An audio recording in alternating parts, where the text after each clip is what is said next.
Right. By God! By God, King Film Tangents has returned! By God, King! The funniest part about watching you do that is seeing you have to make the face. Yeah, you have to make the JR face to do that. Oh my God, JR! I can't do Jerry. Yeah, Jerry I can do is a too. loose impression. Oh my Yeah. God, JR! Jerry just Film have to make Tangents is back! this How little long are they weasel going to voice. tangent tonight? Yeah, it's funny. Jerry used to be a heel, and then they turned him face. I didn't realize that. I couldn't believe that when I found that out as a kid. Yeah. Because like when I watched, he was always a face. He was Yeah. always just like, well, John Cena did the right thing by, Right. Putting Randy Orton through 6 tables. And, Michael Cole would be like, what are you talking about? John Cena's a coward. Yeah, of course. I used to love how they did that. Yeah. How they would like, Edward and I are, we played a lot of, Edward was, sick and we got rained out, so we pretty much were playing a lot of WWE SmackDown versus Raw this past weekend. Look, some of the best memories of my life, I have them from playing SmackDown versus Raw. Oh, 100%, man. So much fun when you're with a group of people. If you're playing it by yourself, that's pretty sad. That's pretty sad. If you're playing it by yourself, like doing the fucking story mode, like doing the road to WrestleMania, fuck that, dude. Yeah. It's like, your little pixel characters walking around like, oh, I'm the champ.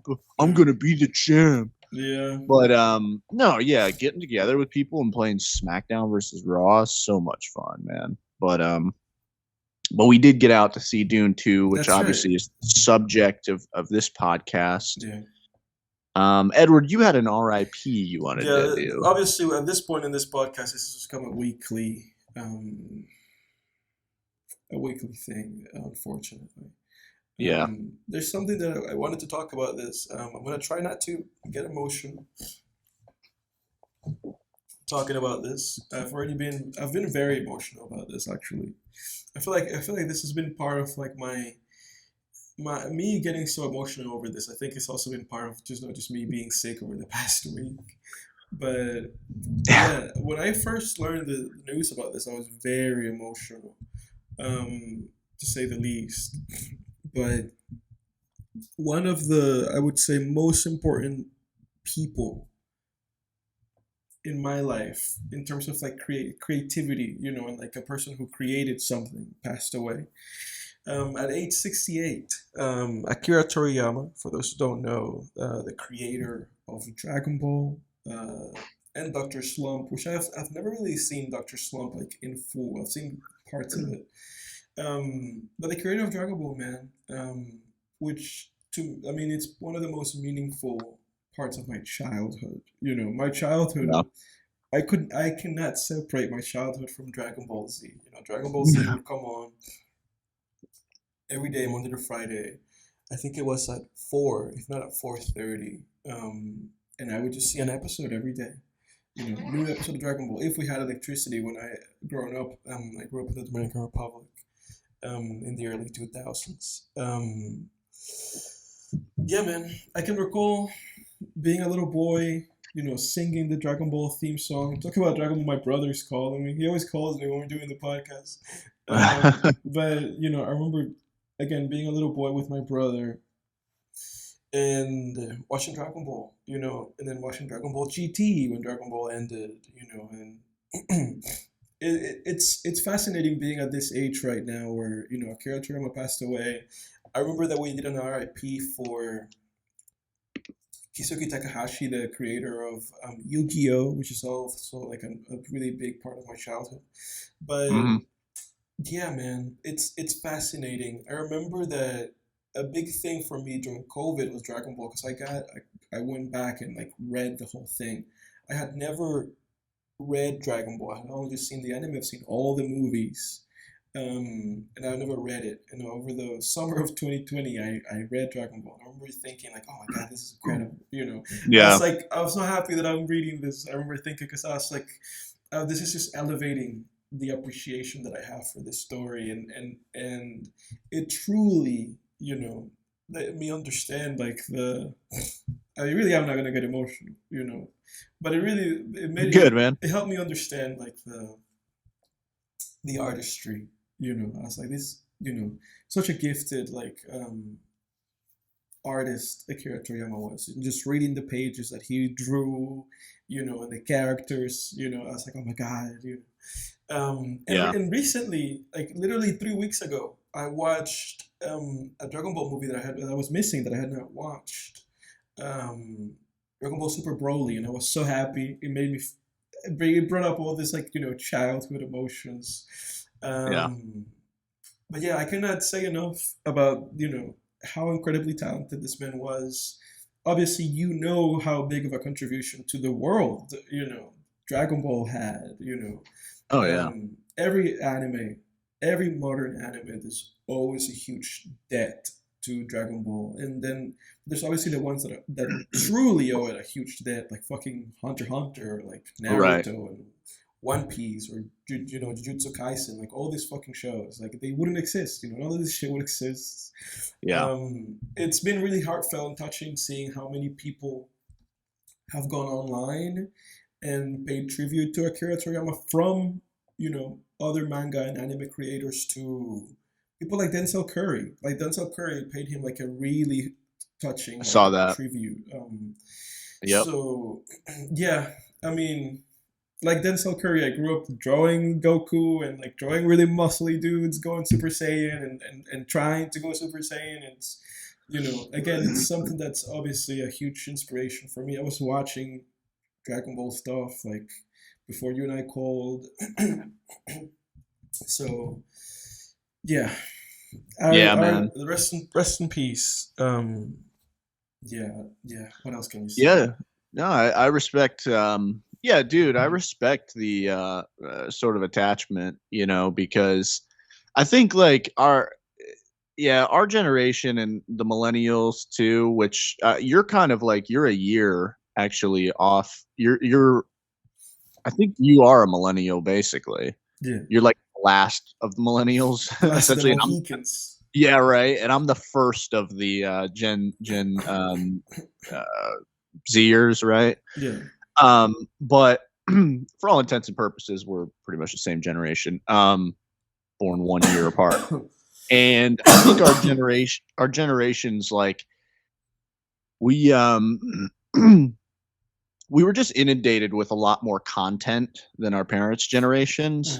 Like our like my parents, I remember, they had shows and stuff they would watch, but they said that it was like at very specific times, and most of the time it was just like news, Sesame Street. That was it. It was like 3 channels. It was news, Sesame Street. That's what my parents told me. But they had shows they grew up on. But I think our generations were really, with the advent of more technology and stuff, with video games, with just different forms of media and more accessible media, we were really just inundated with pop culture from basically before we could read, before by the time we could say words, it's like we were inundated with pop culture, and it becomes a part of you, dude. Yeah. And things like this, I feel like when they happen to it really lets you know of it, kind of wakes you up to the passage of time, for sure. because you can't, people say things like, oh, art imitates life, and sometimes life imitates art, but it's like, I don't know, sometimes you can't even separate the two. Sometimes they're so linked, Yeah. because you grow up with these things, man. Like we were talking about WWE, and it's like, you remember as a kid, like Undertaker was always around, whether you were, studying for your 3rd grade math test or your 7th grade biology test. It's like Undertaker was there, and now it's like he's not there anymore. He's an old guy. He's retired. That's it. I very much think, like, from the way you and I talk, I would compare Dragon Ball for you as like what Godzilla was to me as a kid, and still is. Yeah. Um, Yeah, it's interesting, and I think I'll probably use this opportunity to actually watch some Dragon Ball because I actually, to my shame, have never, as somebody who's seen like most things under the sun, I Dragon Ball is not one of them. I did not, I didn't. We talked about this last week, I think a little bit, but I didn't grow up on Dragon Ball. Like I can't tell you what channels it was on because I was always in the like I would watch some Toon Disney, right? I would watch Cartoon Network, of course, Nickelodeon. I had Discovery Kids. I would watch Hendrix, of that a lot. course. Right, right, right. Disney, then Disney XD came around, replaced Toon Disney. Um, it was like stuff like that, Boomerang, right, for the older stuff. Mm. But I don't know where Dragon Ball was in that neck of the woods Anime for kept me. you, didn't it, as a young boy? It did somewhat. I watched Pokemon because that was on Cartoon Network. I watched Pokemon. I watched Bakugan. That was on Cartoon Network. I watched a couple others, but I never. Yeah, I don't think Dragon Ball was. Yeah, was Dragon Ball? Is Dragon Ball on Adult Swim ever? Because they do the Saturday night anime block, right? It was. I think it might have been on Toonami, like a Toonami revival, but I think it also. I mean, I'm not the guy to ask 'cause I didn't grow up here, so I don't know. I don't know Yeah, how. yeah, I don't know like that's where true. exactly it would have been, but I think they had it on Toonami, which is what you're talking about, where like it would just be anime on Cartoon Network, like after a certain Yep. time. Hmm. I think that's where it was. I'm pretty sure. Yeah, because that was some of my like first my introduction to anime was at 5 with Ghibli. My dad introduced us to Ghibli, Mhm. Studio Ghibli, like with Spirited Away and Howl's Moving Castle, and then obviously Pokemon on Cartoon Network. But I guess yeah, my larger point here is just that yeah, I never had really had the pleasure of watching Dragon Ball, and then over the years as I got older, there are more. Excuse me, I'm eating some dark chocolate here. That was my wine. Um, as I got older, and we went to film school, started exposing myself to more stuff, broadening my horizons, so to speak. Got into certain anime. But yeah, Dragon Ball just kind of escaped me because now that I'm older, it was like, okay, well, the anime that I'm gonna watch is like Evangelion and Hellsing and Hunter x Hunter, Mm. and like because Dragon Ball is more for kids. But I definitely, I think this is a great opportunity to, um, yeah, get myself somewhat up to speed, watch a few episodes, see Oh, what dude, it's all about, 100%. man. Yeah, Yeah, 100%. yeah. Dragon Ball holds up. It's there, you Hmm. know. Yeah. I mean, I have to. I mean, I gotta say it. Like, I was watching it not too long ago. I was watching it 3 weeks ago. Yeah. And what a few years ago, I reread the whole manga, and I was having a blast, That's awesome. It's funny that you talk about age though, because I saw like a meme online that I saved, which was just like ages. It's like the year you were born versus how old you are. And it's like, 2006, 18, 2004, 20, Hmm. 2000, 2001, 22, 2000, I mean, 2001, 23, 2000, 24. And then 99 pushing 30, 98 Right. pushing 30, 97 pushing 30, 96 pushing 30, 95 dead. Yeah. Yeah, right. Yeah, Yeah. no, it's weird. It's scary, dude. Like I think and that's the thing. That is a part of it, cuz I get it. Like it is fun to rip on like millennials where it's all nostalgia and part of that is like it's a very nostalgia based generation. And our generation seems to be, shaping up to be the same way. Mhm. Um, because it's like, our generation, both Gen Z and millennial, we had a lot of us had like just better childhoods. We didn't have like a war. Our parents Right. weren't in a war either, so our parents were really nice to us and Yeah, gave right. us things. You know they what I mean? weren't they weren't Not all of us. angry and jaded. Exactly. I'm not saying, everybody grows up with issues. You have growing pains. Some people might have unfortunately faced like abuse and certain things like that. But overall, it has created this sort of system where it's like childhood was just so great that now we are in this. I was talking about this with Jack, and it was like now we work every single day to afford a lifestyle that's not even as good as as what we had as kids. You know what I Exactly. mean? Yeah. And Yeah. it's like it's kind of true. Like he said that, and I was like, oh shit, that's so true. It's true. And because of that, people cling to these things that were around when they were growing up, and not only that though. Like for me, I'm enjoying my 20s. I'm enjoying adulthood. It's not just that. I think the passage of time just is scary. A couple weeks ago, I had this weird sort of moment. A couple weeks ago, where Jack and I were standing in line for a nightclub, and we're in a line full of young people, people our age, 20s, 30s, right?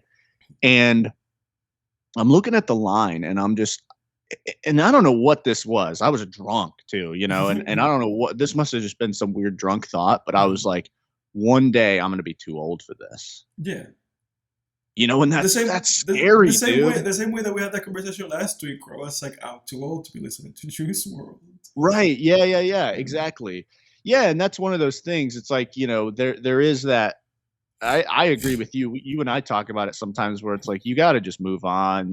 Being nostalgic is nice, but life goes on, and you have to just keep moving forward, as Kid Cudi says. Keep moving forward. Yeah. And, keep pushing on. But yeah, the passage of time is fucking scary. And I don't know, with the AI and stuff, maybe they're going to I've heard that they might solve aging in our lifetime within the next few years. They're going to discover spice like in Dune, and spice is going to keep us young. Right. Yeah. I don't know, but it's like with AI and self-replicating intelligence, and infinitely, what's the word I'm looking for? What's the word that I'm looking for where it's like it keeps multiplying upward? It'll come to me later. I don't know what you're trying to say. You know what I'm talking about? When companies are talking about their profits going up and shit. I don't know. But anyway. I think I also, the word escapes me, but I think. It's not indefinite. It's Infinite? Yeah, whatever. No. There's a word I'm looking for. But anyway. Yeah, there's certain AI scientists are saying, like, yeah, with that kind of artificial intelligence, it may solve aging, disease and aging. So who knows? But yeah, it's just the passage of time's weird. Yeah, it's weird. It's just weird that the creators of shows we loved are dying, that actors are getting old, that that I turn on my TV and it's like some actor that was, when I was a kid, was like a hot shot, now has wrinkles, on his face, around his eyes. Like Brendan Fraser, that was weird for me. It's right? Back in 2008, dude, the guy was the action hero of a generation, right? And then fast forward to now, it's like, he's playing the whale because of things he went through in his life, and it's fascinating because it definitely, at the very least, I feel like it definitely feels like the end of like a time. Yeah. If that makes any sense. It's like all these people, like you said, people that we grew up, or people that I grew up, like Toriyama or like Takahashi and all these guys, Kentaro Miura, the guy who created Berserk, like all these people who passed away, or all these wrestlers, like John Cena, who's like in the midst of retirement, or, Randy Orton or The Undertaker, you name it, all these people, even you and I were talking about tennis before I started doing this, about how this is probably Nadal's last year, I read an article today, like a GQ article, Federer just talking about, because Federer retired 2 years ago, and he was talking about that, and it just feels like a changing, like a mass changing of like all the people who used to be the people of a thing are all either retiring or they've passed away, Curb Your Enthusiasm's over. Right, yeah. It just feels like a changing of the guard, and all these old guys, like all these people that we used to love doing the thing are just moving on. Yeah. Yeah, it's a weird time. You know what's really going to be weird is like when The Simpsons ends. That's going to be fucking weird. That might go on forever. Yeah, who knows? Who knows with that? But yeah, or like Family Guy or something. Like Yeah. that's going to be weird. Or Yeah. South Park. Yeah, Any of those three. Yeah, because those shows are very weird. emblematic of like obviously our teen years. Oh yeah, absolutely. Yep. Yeah, but as we talk about the passage of time, I guess we should also address some things that we said last episode, specifically the Oscars. Oh yeah, I was like, wait a second, are we apologizing for something? No, we're not apologizing for the Barbie. I'm not apologizing for my comments on the Barbie. No, I'm not either. Just the way you said that at first, it was like, we have to address this this thing that we said. I was like, oh, what do we say? No, not apologizing. What did we say? Yeah. But what was it? Oh yeah, let's talk about the Oscars. I know that we had our picks. I guess we can quickly go over what our picks were, and how we failed or how we succeeded. Did you write them down? Dude, I don't fucking know. I think I have. I think I remember. I think I remember more or less like what. Yeah. What we said. Yeah, we can go through and just see. Okay. All right, let me see. I have a list open. If you Google if you Google like the Oscars, and you go to winners and nominees, it'll give you like Google will just give you like the list. Oscars winners and nominees. Winners and nominees. Nominees. Okay, yeah, here we go. So yeah, Best Picture. I'm pretty sure we're both called Oppenheimer. Yeah. Who could have guessed it? Who would have thought? Who would have thought Oppenheimer would get Best Picture? Yeah, exactly. Yeah. Us, apparently, because we're geniuses. We're geniuses, dude. We called Best Actor, too. Yep. Yeah, we did Cillian Murphy for Oppenheimer. Yeah. I think we called Best Actress Emma Stone for Poor Things. Sure I remember that I said that Bradley Cooper would for a fact not win any. Dude, no, he won. The Zone of Interest won. I know. I got that one wrong, dude. You did. Bradley Cooper showed your ass. He did. No, what do you mean he showed my ass? He wasn't the Zone of Interest.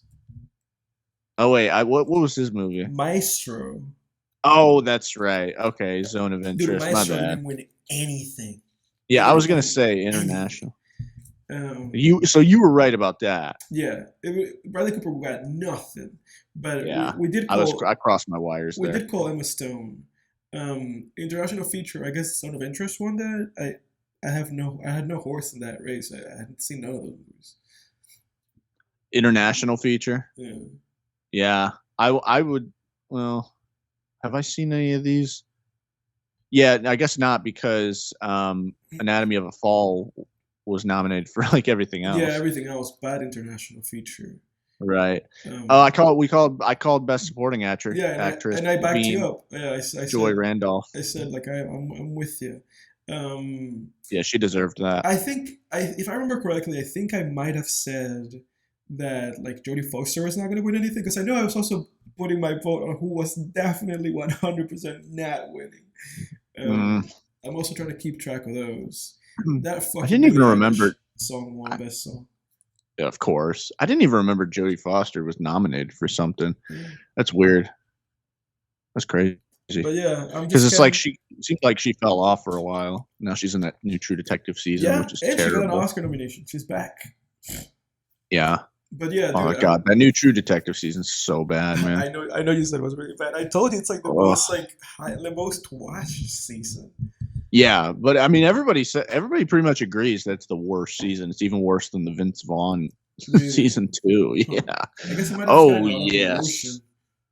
Yeah, I guess it's horrible. It's so bad. Best Supporting Actor, we called Robert Downey Jr. Yeah. So what have we not called here? Best International Feature Film, I guess. Yeah, I guess that, because we didn't have a horse in that race. Yeah. Best Animated Feature, The Boy and the Heron. So we got that wrong. We thought it was going to be Spider-Verse. We thought it was going to be Spider-Verse. Yeah, I remember saying that there was no way. I think I said there was no way that Miyazaki would win, You did, but he and won. you were Dude, wrongo, I sir. am so happy to be wrong because that I haven't seen The Boy and the Heron. Obviously, I love Miyazaki. I've seen every other fucking Ghibli movie, but I am happy that Spider Yep. Verse lost.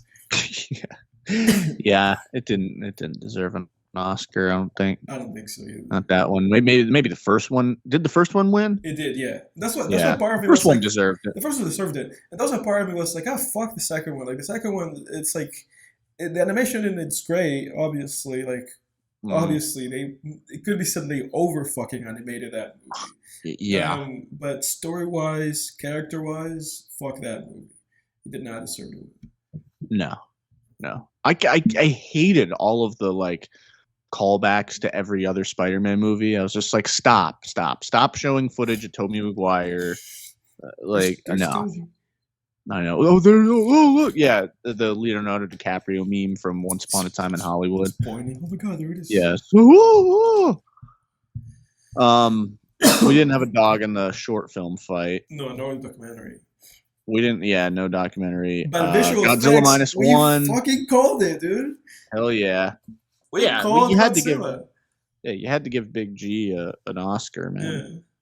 Yeah. Finally. Finally, apparently, like the first ever Godzilla movie ever to win an Oscar. Yeah, Yeah. I would say I'm trying to think right off the top of my head. Godzilla movies that are Oscar worthy. Obviously, the first one, Godzilla minus one, Shin Godzilla. Mhm. Godzilla Final War. No, I'm just kidding. No. Can you imagine that wins Godzilla Best final, International more like Godzilla final awards. Awards? Yeah. No, so definitely those three. I would say maybe I haven't seen it in a while, but maybe GMK. That was that one was a big influence on Godzilla minus one, apparently, as Yeah. well. Yeah. And from what I remember, yeah, people hold that one in very high regard. What other ones? That might be it. Because all the other ones are really pulpy. Maybe Godzilla versus Biollante, but I don't know. I don't think that one's quite Oscar worthy. It has like a good story and Yeah. there's like some hard hitting emotional stuff, but I wouldn't say it's Oscar worthy. Yeah. No, definitely not. Yeah, probably those four that I named. I would say Yeah. because all the other ones are, like I said, basically popcorn. You know, they're Marvel movies essentially, Yeah. which is not a bad thing, but it's just it's how it be, in my Yeah. opinion. Best adapted screenplay, dude. Surprise there, American Fiction. Yeah. That was the underdog. We didn't Yeah. hear a lot about that movie. No, I don't think we called that one. No. If I remember correctly, I think I might have said that I thought Barbie was gonna win. Yeah, you did. Yeah. Yeah, you sure did. I'm Yeah. glad Barbie didn't win anything important, to be honest with you. Yeah, no, it didn't win anything important. It literally just won. What was it that it won? Fucking best song, the Billie Eilish song that sucks ass. Like Yeah, it was going to win one of the best. It was going to win best song for a fact. It was either going to be Billie Eilish right. or the I'm Just Ken song. And I actually just you remember that I wished it had been I'm Just Ken just to see Ryan Gosling Just to see the woke apologize. mob, dude. Yeah. Yeah. But yeah, Billie Eilish won it, of course. Yeah. Yeah. Yep. Best original Yeah, I'm screenplay. glad Barbie didn't win anything important. I mean, it's like that with that movie. Shut up. Yeah. You know, get out of here. That movie's so out of place in this This whole selection. thing, yeah. But it was just to appease the masses anyway. It's like, oh, there it is. It got stuff, you know. Ugh. I mean, what is up with people in that movie, dude? Yeah. Like, what is up with people? And just furiously defending it. And it's Yeah. like, guys, it's not that good. I get the feminism thing, I get Yeah. it, but there are way better pro-feminist films than this. Yeah. And we talked about it, you know, and I'm actually happy that Anatomy of a Fall got like a screenplay award. I have not seen that movie. Yeah. But Barbie is like mid at best, you know. Right. So it's like I'm glad other other fucking films got love, and that movie did not. Yeah, absolutely. Yeah, I was surprised. Anatomy of a Fall, best original screenplay. I thought it was going to be The Holdovers. You know what, man? I'm actually. I guess it's probably good that it wasn't The Holdovers. I remember that. I think I went with whatever your prediction was because I didn't have a horse in this original screenplay race. I haven't seen any of these movies, but I guess it's probably good that it wasn't The Holdovers because they seemingly are in the midst of some kind of legal dispute in that with that screenplay. Yeah, someone stole someone's screenplay or something. Yeah, yeah. The best meme I've seen about it, I think I sent it to you. It's one with like Mark Zuckerberg, like that thing from like the Social Network. It was like, Yeah. if you would have written the Holdovers, if you had written it, you would have written it. Yeah. Yeah. What's up with that anyway? The Holdovers screenplay. So David Hemmingson stole it. I guess. Yeah. David Hemmingson, you thief. Hemmingson married writer and actress Victoria Morcell in 1998, where he then stole her screenplay. No, I'm just kidding. That'd be pretty funny, though. That would be pretty funny. It's like while they were sleeping, it's under her pillow, and he just like... Got it. Yeah, he just pinches it. He's like, got it. It's like, this is the reason why I married you, to steal your screenplay. Yeah, just so I could get close to that screenplay. It's like her only copy, and he steals it. That'd be hilarious. Like, where did it go? And then suddenly a movie appears, The Holdovers. Yeah. This guy's done a lot of stuff too. He wrote for television, 101 Dalmatians, the series. He wrote on American Dad. He wrote on Family Guy. No, he produced on Family Guy. I guess he got that dog in him. Yeah. He was a consulting producer on 5 episodes of Bones. He wrote for Blackish. I mean, wow, this guy's... So Holdovers was his first movie. On paper. On paper. Let's see what they said about this. Oh, Jesus. Let's finish our thing, though, actually, first. Oppenheimer won Best Original Score, which I think we also called that. It won Best Cinematography. We called that. Yeah, we called that. Best Makeup and Hairstyling went to Poor Things.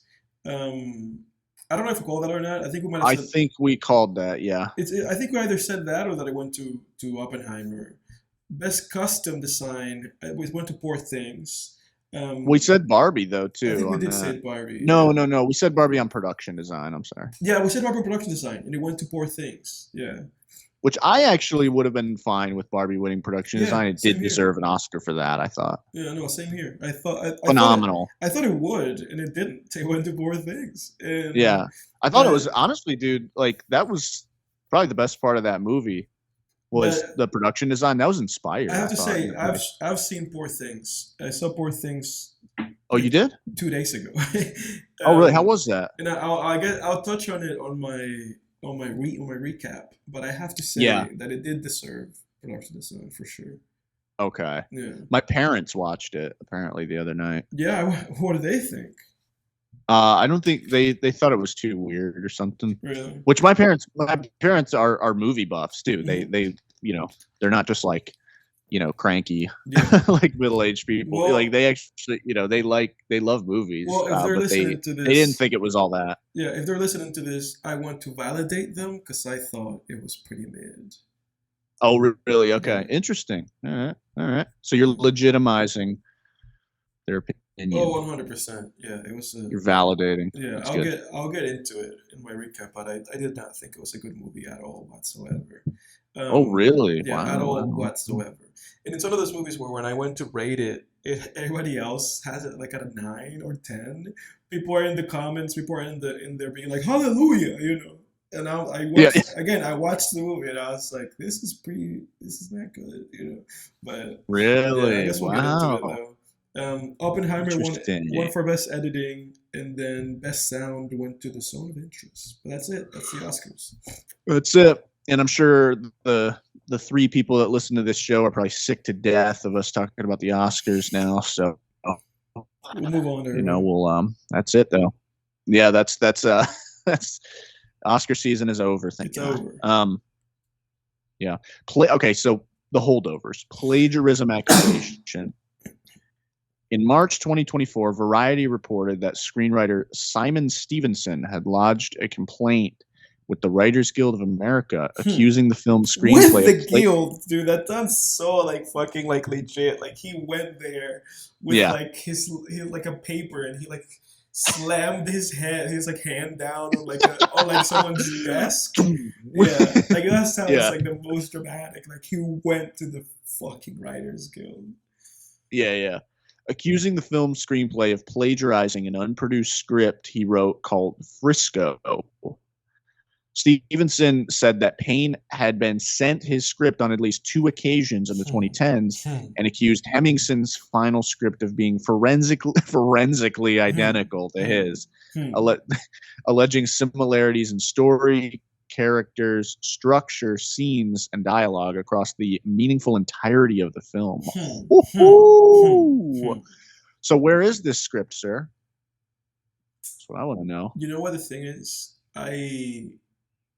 I saw some stuff going around online where people were comparing it. I think the script is out there. Like Really? his script. If not entirely, chunks of it are out there. Because people were posting scene comparisons from the script for the Holdovers and the script for his film. And Okay. people were basically legitimizing that guy's argument, basically being like, yeah, this is like the exact same thing. Interesting. Fresco. That was the name of it. Fresco screenplay. PDF. Fresco script. Wait, was that the name of it? Let me see here. Or what's the name of the guy? No, Simon Frisco. I'm sorry, Fresco. Fresco. Frisco. Fresco sounds like fresh. Fresco is fresh in Frisco Spanish. screenplay.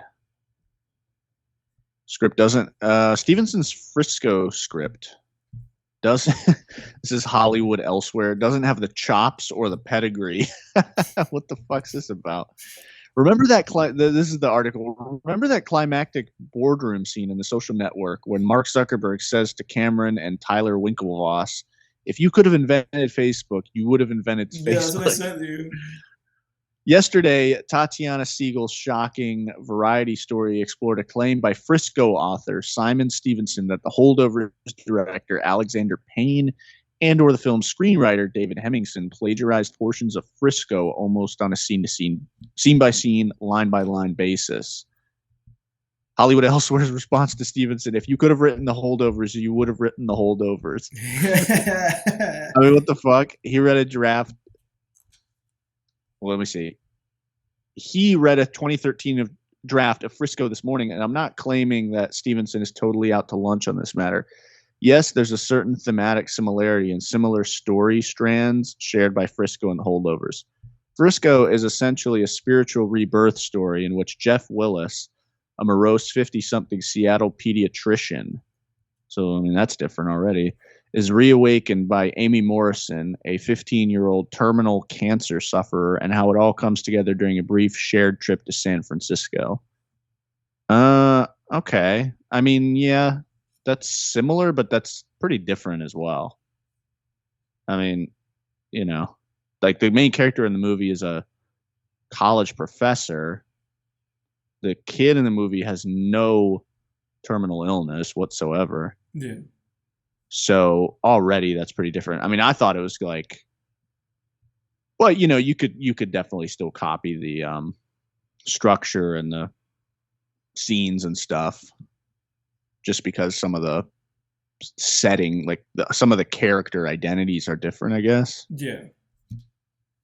Here's some scene. I won't go through all this, but there's some scene comparisons down here, I guess. Yeah, I want to look at it myself because I try not to like listen to other people. I try to fucking form my own opinion. Yeah, I don't have if I give a shit about it, but I give a shit reason, about this. Yeah, but the only reason why I've stayed away from it is just because I haven't seen the movie. You know, if I've seen the movie, I'll be like, I gotta see these screenplays. I gotta see how they're similar, how they're different. Well, it's you like, gotta have an opinion. It's like the scene descriptions are the exact same, like verbatim. You know, just there's the names are the only different thing. Yeah. Hemingson or whatever his name is took out a comma. Yeah, right. It's different. I put an apostrophe. We used to copy each other's homework and shit. Yeah, right.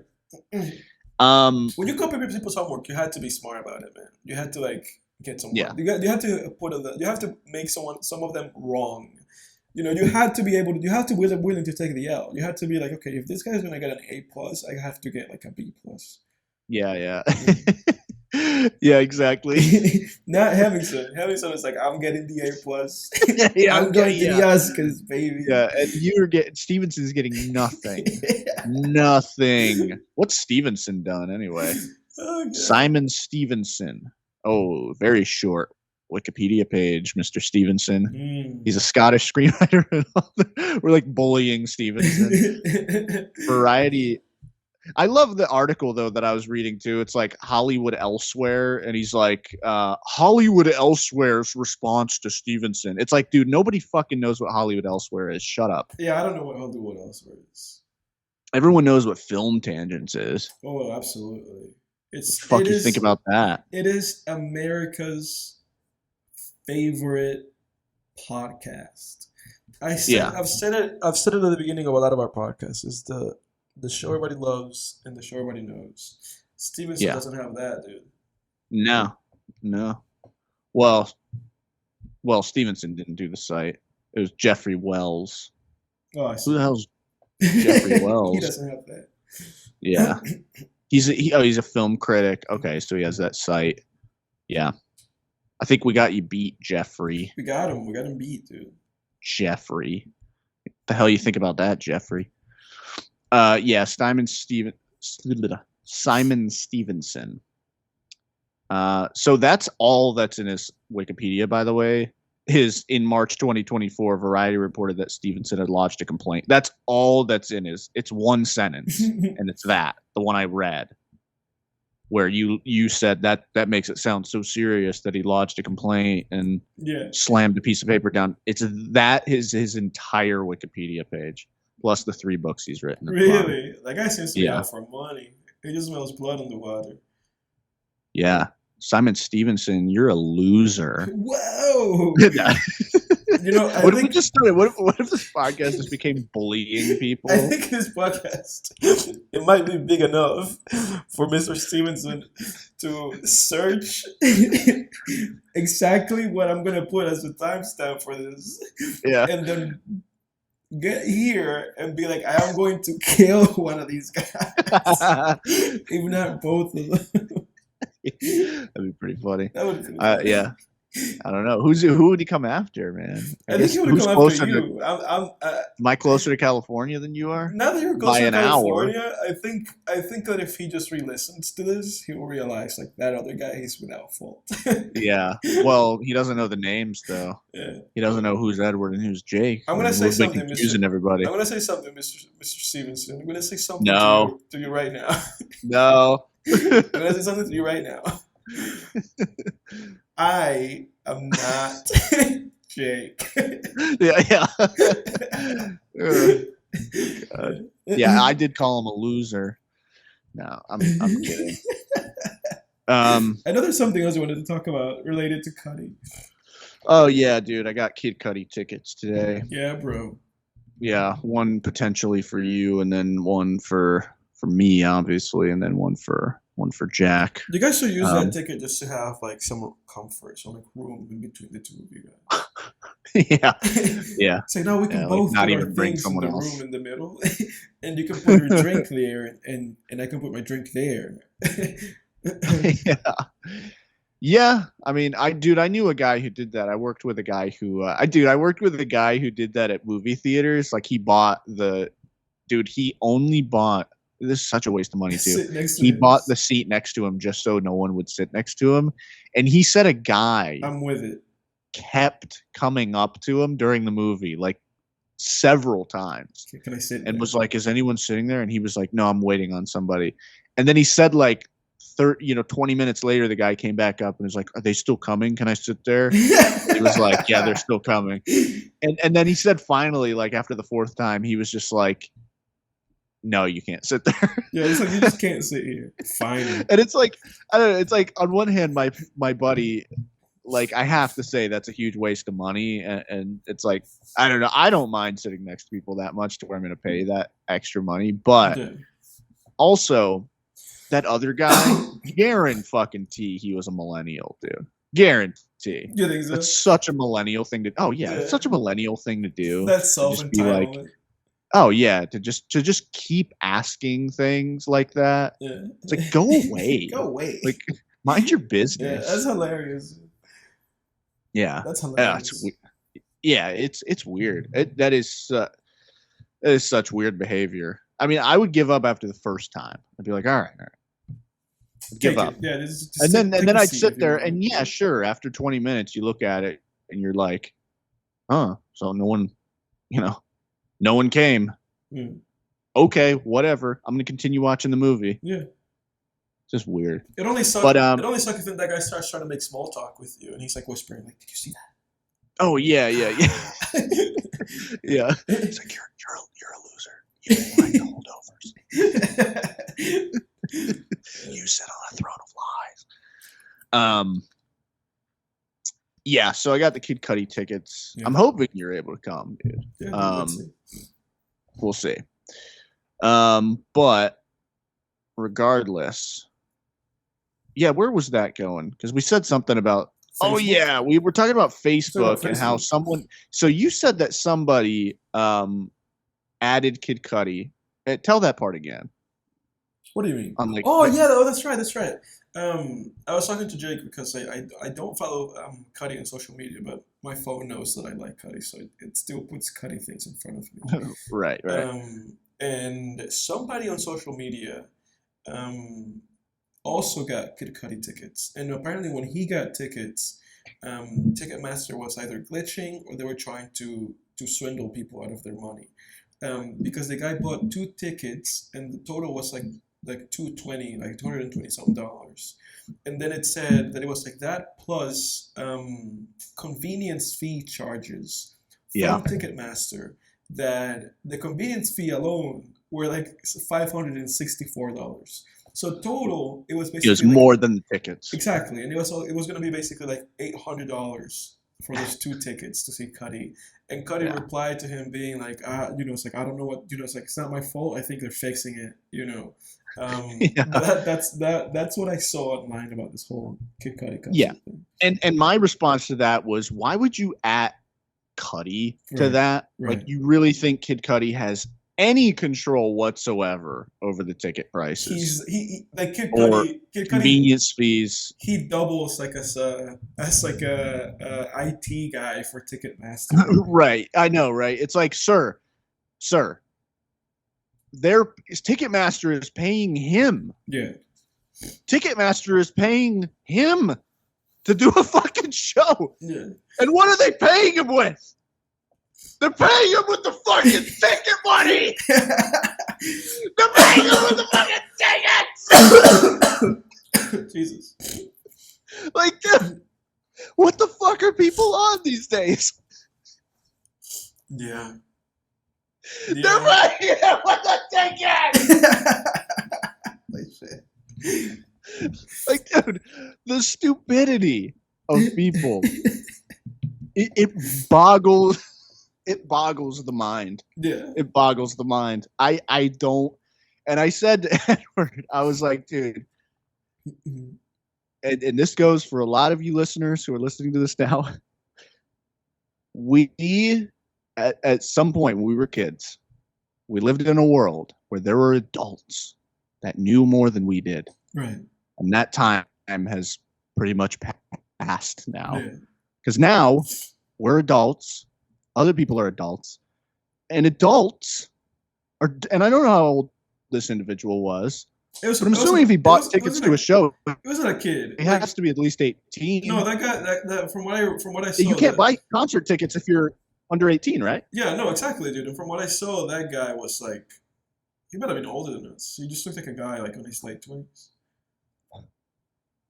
Yeah, and it's like, dude. The suspension of critical thinking has it's gotten me to a point. We were talking about this where it's like I just need to delete Facebook. Yeah. The problem is I use Facebook dating to date and shit. Yeah. So it's like, oh, I don't even have that excuse. I use Facebook for nothing. Right. For nothing. You can't use Facebook. You'd get in trouble if you were using Facebook dating. you'd get dumped. Yeah, dude. Your clothes would end up on the lawn. Yeah, that would be that would be a shameful thing for me. Your clothes would end up, dude. Your clothes would end up in the sink, in the Yeah. garbage disposal. Yeah, no, dude, that would be a disgrace.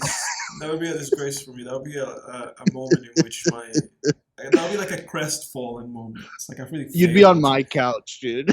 Well, no, like, I guess it's your apartment. Yeah, it's like, okay, can I please crash over there? You'd be too sad. You'd be too sad to function. I'd be like, all right, come on. I wouldn't even know up to it. I would just sleep. I was using Facebook. I was just in my car. I wouldn't even tell you. I would be like, I have to keep. I'd be like, I have to keep this to myself. Yeah. But yeah. And this is what I was going to tell you too, because I had a moment like that. So this was your moment where you saw it on something incredibly stupid on social media, which that's a daily occurrence. But there's every couple weeks there's like the gem. There's the gem, dude. There's the gem where it's like, ooh, that is extra creamy stupid. Extra cream on top stupid. You know what I mean? Yeah. Like with a cherry on top. That's fucking dumb. Yeah. The one I saw, I think it was yesterday.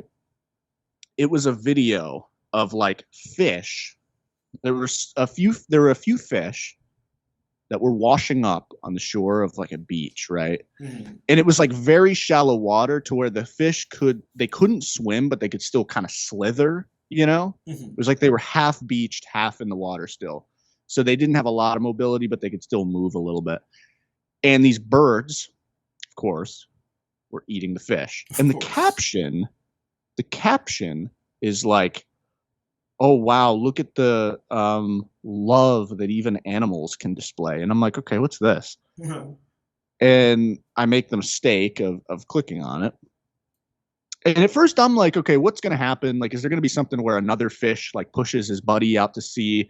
Which, you know, even that is like, okay, that's kind of dumb. Right. Like, that's the thing. If you read, like Richard Dawkins has a book called The Selfish Gene, where he talks about why animals exhibit altruistic behavior, including humans. But anyway, I won't go into that. But it's like, so I'm watching, and you're watching these birds kind of like try to eat these fish that are slithering around. And at the end of the video, this like white bird comes up, grabs the fish, and then like the fish kind of like slithers out of his mouth and like swims away. Uh-huh. And I guess people were trying to say that like the bird felt bad. That was an implication, I guess. Yeah, and then I look at the comments, and I'm like, okay, people are definitely going to be making fun of this. And the first one I see is like an old woman who's just like, wow, you know, amazing. Animals can think this way. And I'm like, holy shit. Yeah. Like just mind blown. I was like, wow. Yeah. You know, it's weird. Yeah, it's pretty hilarious. It's weird. I know, because it's like I'm telling you, dude, as a kid, we lived in a world where it was like the kids are kids and adults know things. Mm-hmm. And then you grow up and you realize, no, not necessarily.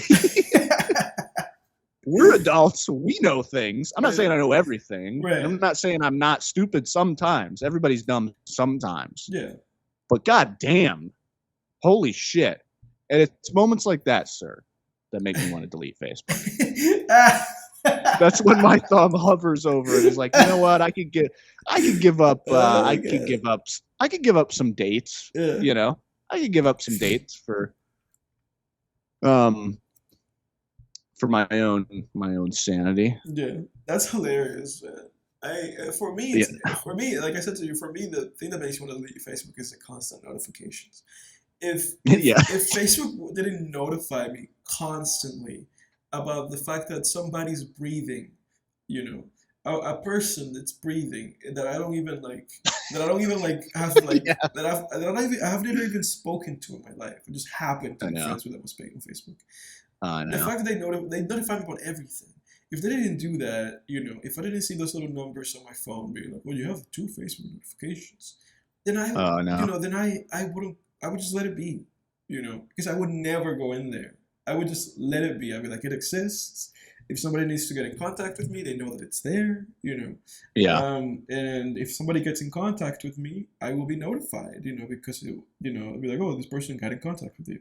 Because I only have Yeah. notifications on if somebody messages me, like that it appears on my phone. Yeah. But Yeah. no, they just constantly notifying me about the smallest things. And I saw that you like shared like the episode, like the I think when I went in The there latest episode. because I had that one notification, I saw that you had shared like, oh, we put this up, and I was like, why didn't I get notified about that? I know. Like that's Yeah. not on my fucking like notifications. In my Facebook notifications, that's not one of them. But when I went in No, there, I I was know. like, this is an actual guy that I know. This is an actual person that I actively know. I'm on the phone with them right now. You tag me Yeah. on things sometimes, but that Yeah. is not something that Facebook is like, we should notify this guy. I don't know, man. Apparently, yeah, that's a thing. I don't know. It's like, I guess,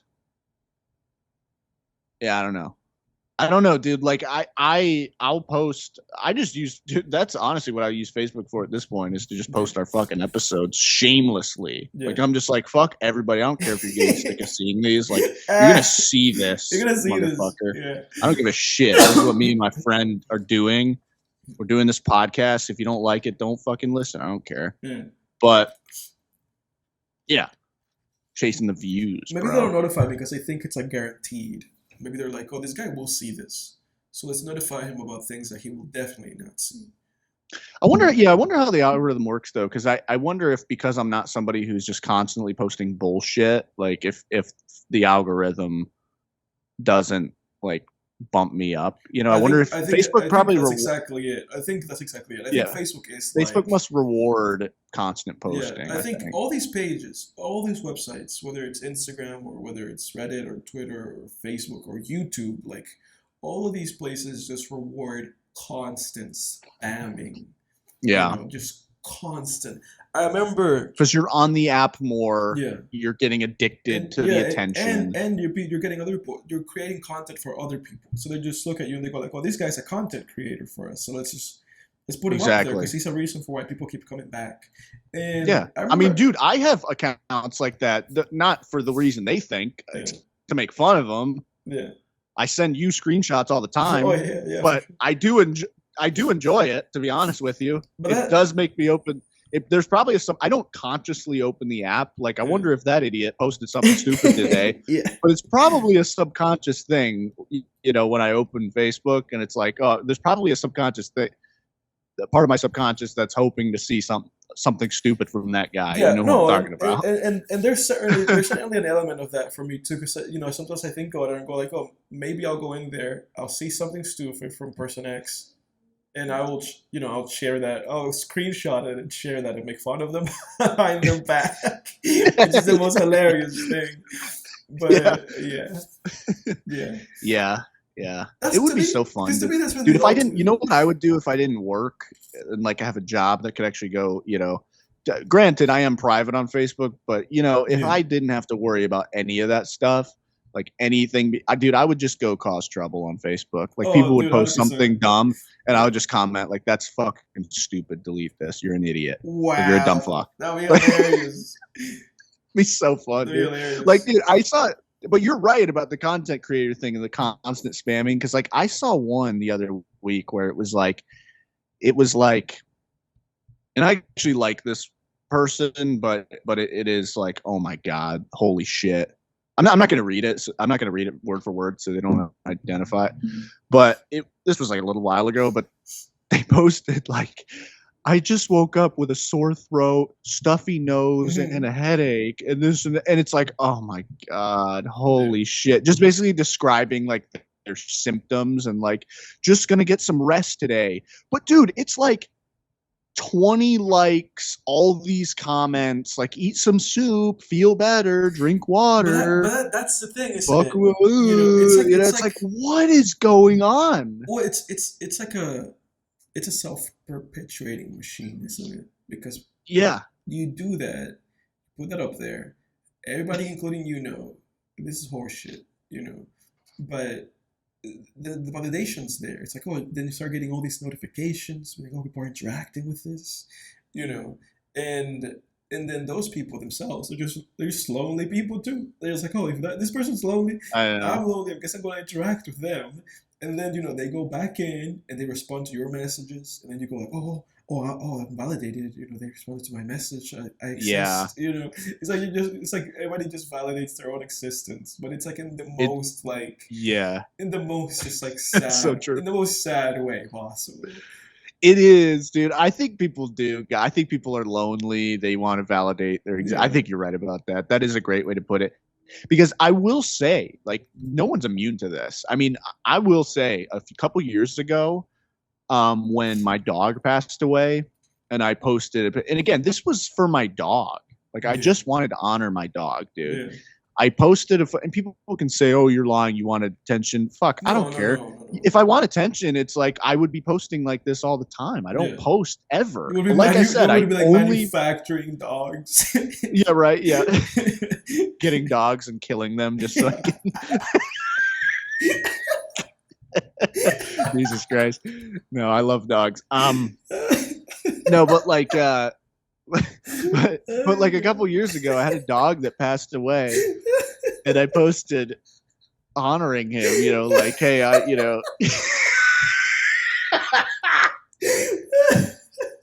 that's terrible. Oh god. Oh Jesus. No. I love dogs. That was a joke. It was a joke. It was a joke. It was a joke. For people listening who can't understand humor. No, but a couple years ago, dude, I posted you remember honoring I made a post honoring my dog. I put up a side by side, like a photo of me holding him, honestly, like right before we put him down, and then a post of me as a kid holding him in the same kind of like way. I thought it was nice, Yeah. and it got like 80 likes or something. And I do remember kind of feeling like, oh god, this is nice. I kind of see why people exactly. I kind of see why people like this. This is and like, oh, people I haven't talked to in a while are liking this post and commenting on it. Yeah. It's like there is. I get it, dude. It is dopamine. Like I literally said to myself, I get why people are constantly posting for attention. Yeah, it's dopamine because it feels nice. Then you get addicted to that. You get addicted to that. Yeah, but you got to realize, like, it's all just hollow. It's fake. It's everyone else is just trying to get their own attention. When they comment on your thing, they want attention either from you or other people that might see their comment. It's just it's vultures, dude. It's just all vultures. Make your life fulfilling. Put down the fucking phone. Like, stop. Stop posting. Nobody's gonna stop. But no, nobody's gonna stop. Nobody's gonna stop. And also just I was touching on this too, just the irrelevant fucking posts too, just the random ass posts about like, oh, I did, I get it if you're like, oh, Dune just came out, Dune 2. And it's like, oh, I just got out of Dune 2. What a phenomenal movie. I get that. But it's like, oh, I just watched this obscure, Good, Bad, and the Ugly for the first time. It's like, dude, so good what? for you. I know it's like, it's a 60-year-old movie. Dude, like, who gives a shit? Keep it to yourself, man. Start a podcast like us. Yeah, right. Well, it does. At least it's constructive in that sense, because I feel like this podcast has been an outlet for random thoughts like that for us at the very least. Sure. Sure. And the 10 people that are listening, thanks for listening. Remember to subscribe. Remember to unsubscribe and unlike. Remember to comment and then post under your comment being like, I take it back, but don't delete the comment. Just make another one saying you take it back. Yeah, if you still listen to this, I don't understand it. Like, holy shit. What's wrong with you? Yeah. What's wrong with you? That's hilarious. Yeah. Hey. Yeah, no, maybe we're just huge hypocrites, dude. Nah, fuck it. That's the best thing that you can possibly be. Huge hypocrite. I live by those words sometimes. I'm not a hypocrite all the time. But that being said, unless there's something that you want to go on, like that you want to address, I'm thinking that maybe we can do a recaps because I do want to like talk about Dune 2 for like a little bit. Oh yeah, actually, I did one. Well, there was one thing that I wanted to mention, Yeah. and now that as we're talking about internet escapades, I thought of this. I thought of it the other day because I saw, people are always like bitching about spoilers on the internet. You know how that is, and everybody's got it. If you haven't seen the movie, don't watch this video. Get out of here. You know, because people are always crying about spoilers, and it made me. It made me, but you have a responsibility to yourself. It's like your responsibility. 100%. It's like you have to stay the fuck away from where spoilers are going to be. I'm glad I watched Dune before I got spoiled on this. Yeah, I have no sympathy for people who I'm really mean on this episode, but dude, I have no sympathy for people who lurk around YouTube channels and Facebook groups of the thing that they haven't seen and then get spoiled. But it reminded me of something I did a while ago, where I think it was like a Better Call Saul clip on YouTube, and it was during the airing of season 6. It was like when season 6 was still ongoing. And I don't remember what the clip was, but the clip was like a big spoiler clip, I remember. And somebody commented on it like, "Damn it! I knew I shouldn't have watched this. I was just about to watch this episode, and I spoiled it for myself." And there were other episodes that had already aired after this episode, so I decided to, for whatever reason, to punish them further and hit the reply button and say, because it was going right to the phone, and say another spoiler. And I said, I won't say it because it's going to spoil whoever hasn't seen the show. But I said, then this character dies. Wow. And it started a chain where other people came in, and then another person would come in and be like, and then this happens. Wow. And then I would come back and be like, and then this happens. Wow. So they created one of those. Like when somebody starts like singing a song, and people start like going lyric after lyric. Yeah. And so then, dude, someone else comes in and goes like, "Oh my God, who hurt you guys?" Wow. I was just like, I don't know, but it was it was funny to me. No, that's pretty funny. That's pretty hilarious. It's like not only are you watching the video, fine, fair game, like, again, your responsibility, but then you comment. You're further inviting more conversation. Right. It's like, just close the fucking browser. It's like what he wanted was close the fucking browser to comment and be like, "I'm really sorry for you. I was also spoiled." Yeah, I know. He was trying to look for like just a group validation. And it's like, no, instead of that, he was met with a horrible chain of spoilers. Yeah, spoilers can get mean. I remember like I didn't appreciate. Like someone in high school, I remember, spoiled something on The Walking Dead where it ended up it was the fake. So I can say this because it's like a fake out death that is revealed episodes later, but like Glenn's death, fake death where he like gets dragged under the dumpster or whatever. Stupid plot point. But I remember this guy who lived on my street, who I was kind of friends with in high school. I was like, "Oh yeah, I just started that season of The Walking Dead," and he goes, "Oh yeah, Glenn dies." Really? I was like, "What the fuck, man?" And I thought he was joking. And then when the episode came on, I was like, "Dude, what the fuck?" Yeah, fuck that. And that's different because I didn't invite it. I'm not lurking. That's different. Yeah, it's not like if it would have been funny if he did that. It would have been my responsibility if he did that. If I went to like some kind of Q&A after the episode or something, and he did that. Or, you know what I mean? It's like, you deserve that. No, because you're right. Because it's like, because you're talking about, it's like sometimes people just get it, like they bring it up on themselves because they're trying to basically just like tease themselves from like what happens without seeing like the big thing. And people do this shit. They go like, Dune 2, and they go like to the Dune Reddit, and then it says, a spoiler conversation. They click on that fucking thread and they just read a comment until they know, like, oh, I have to stop reading it there, or it's gonna spoil me. Yeah. Because all they want to do is just hype themselves up. But like you said, then it's like, it's your fault if you get spoiled doing that and like engaging in like sneaky, like hyping yourself up stuff, because you can't resist. Yeah, you have to understand the risk. Yeah, but somebody just outright spoiling something for you. Darth Vader's Luke's father. That's Yeah, very. yeah. What a piece of shit that person is. That's uncalled for. Yeah. Tyler Durden is the narrator. People are like, I'm done with this show. The Jaws and shark is Jaws. Yeah. The shark. The shark is Jaws. Yeah. Oh, that's why they call it that. It's a non-spoiler, everybody. Don't get it. Dude, no, I did it to myself with Better Call Saul season 6. I don't think I've ever said this to you, but I spoiled because you know how Point and Shoot, the episode where Lalo sends Kim out on a mission, like. Yeah. I spoiled that episode for myself because remember they screened that at a New York film festival. Yeah, they had an early screening. Yeah, and they told people, they had people sign a thing that said I won't talk about this. And you know what people did? They went and fucking talked about it. Yeah. And you know what I did? I read what they said because you know what? I didn't think that it was real. Yeah.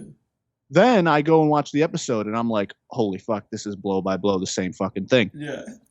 Who do I blame for that? Yourself. Myself. Yeah, it's your fault. Myself. 100%. It's my fault. Yeah. And I kick my ass for that to this day, though, because that episode would have been so much more impactful. Yeah. That's like the best episode of the series, and I ruined it. I had no spoilers for that shit, for the show. No, not at all. Dude, you live and you learn, man. But yeah, I'd never...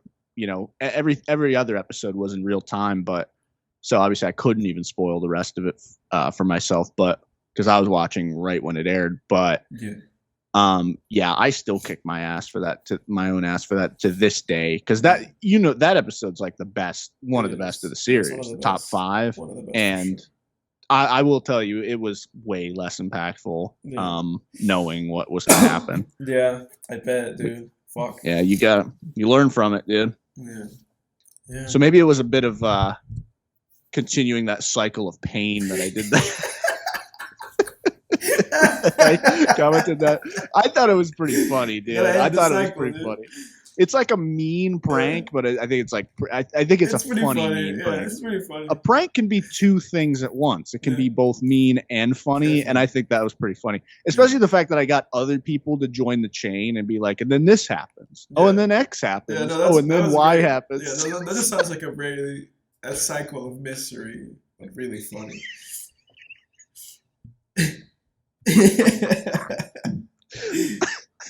God. I hope this is no one's first episode of Film Tangents. This is like the meanest we've ever been. Sorry. Yeah. We get better. We only get better with time. Yeah. Next week we'll be all like serious. We'll be all like, yeah, I thought that's a fantastic film. Yeah. But yeah. What do you say? Do you want to go into the recaps? Yeah, you go ahead. Okay. Let's start with music. I've actually seen movies for once, but it's wild. Music, I've only listened to one album, and it was Julia Holter. It was her album that I listened to, specifically her album "Have You in My Wilderness." It is like an alternative pop kind of singer-songwriter album full of ballads, really kind of eccentric songs. I have to say that I really like this album. It's from 2015. I've listened to this before. It's on a first listen. But I really appreciated listening to it again. It's 10 songs, 46 minutes. I have to say that I really like every song in this album except for number 5, Sea Calls Me Home. I've never liked that song. I've never, I don't hate it. I've just never, that's like the big pop, like standout song in this album, and I don't like it. I like everything else though, like really strong songwriting, really great composition. Love the album, Have You in My Wilderness, Julia Holter. I'm gonna listen to her 2013 album, Loud City Song, and then I'll move on from her music. But that's it, music-wise. Movies-wise, we obviously watched Dune, so we're gonna talk about that a little bit. But we watched also The Suicide Squad. The Suicide Squad. Yeah, I guess we can talk about that. Yeah, the one that James Gunn made. And I think the overall take that I had from that movie, I gave it a 6 out of 10. I thought it was okay. The overall take that I had from that movie was that it was kind of fun. It kind of seemed like the usual James Gunn shenanigans. You and I both felt you and I both felt that the movie was kind of lacking in overall cohesion, and that it kind of felt like it was forcing this team together. They didn't really have a reason to be together other than the plot reason. They didn't feel like they were actually a team. But I thought visually, I thought the movie was pretty cool.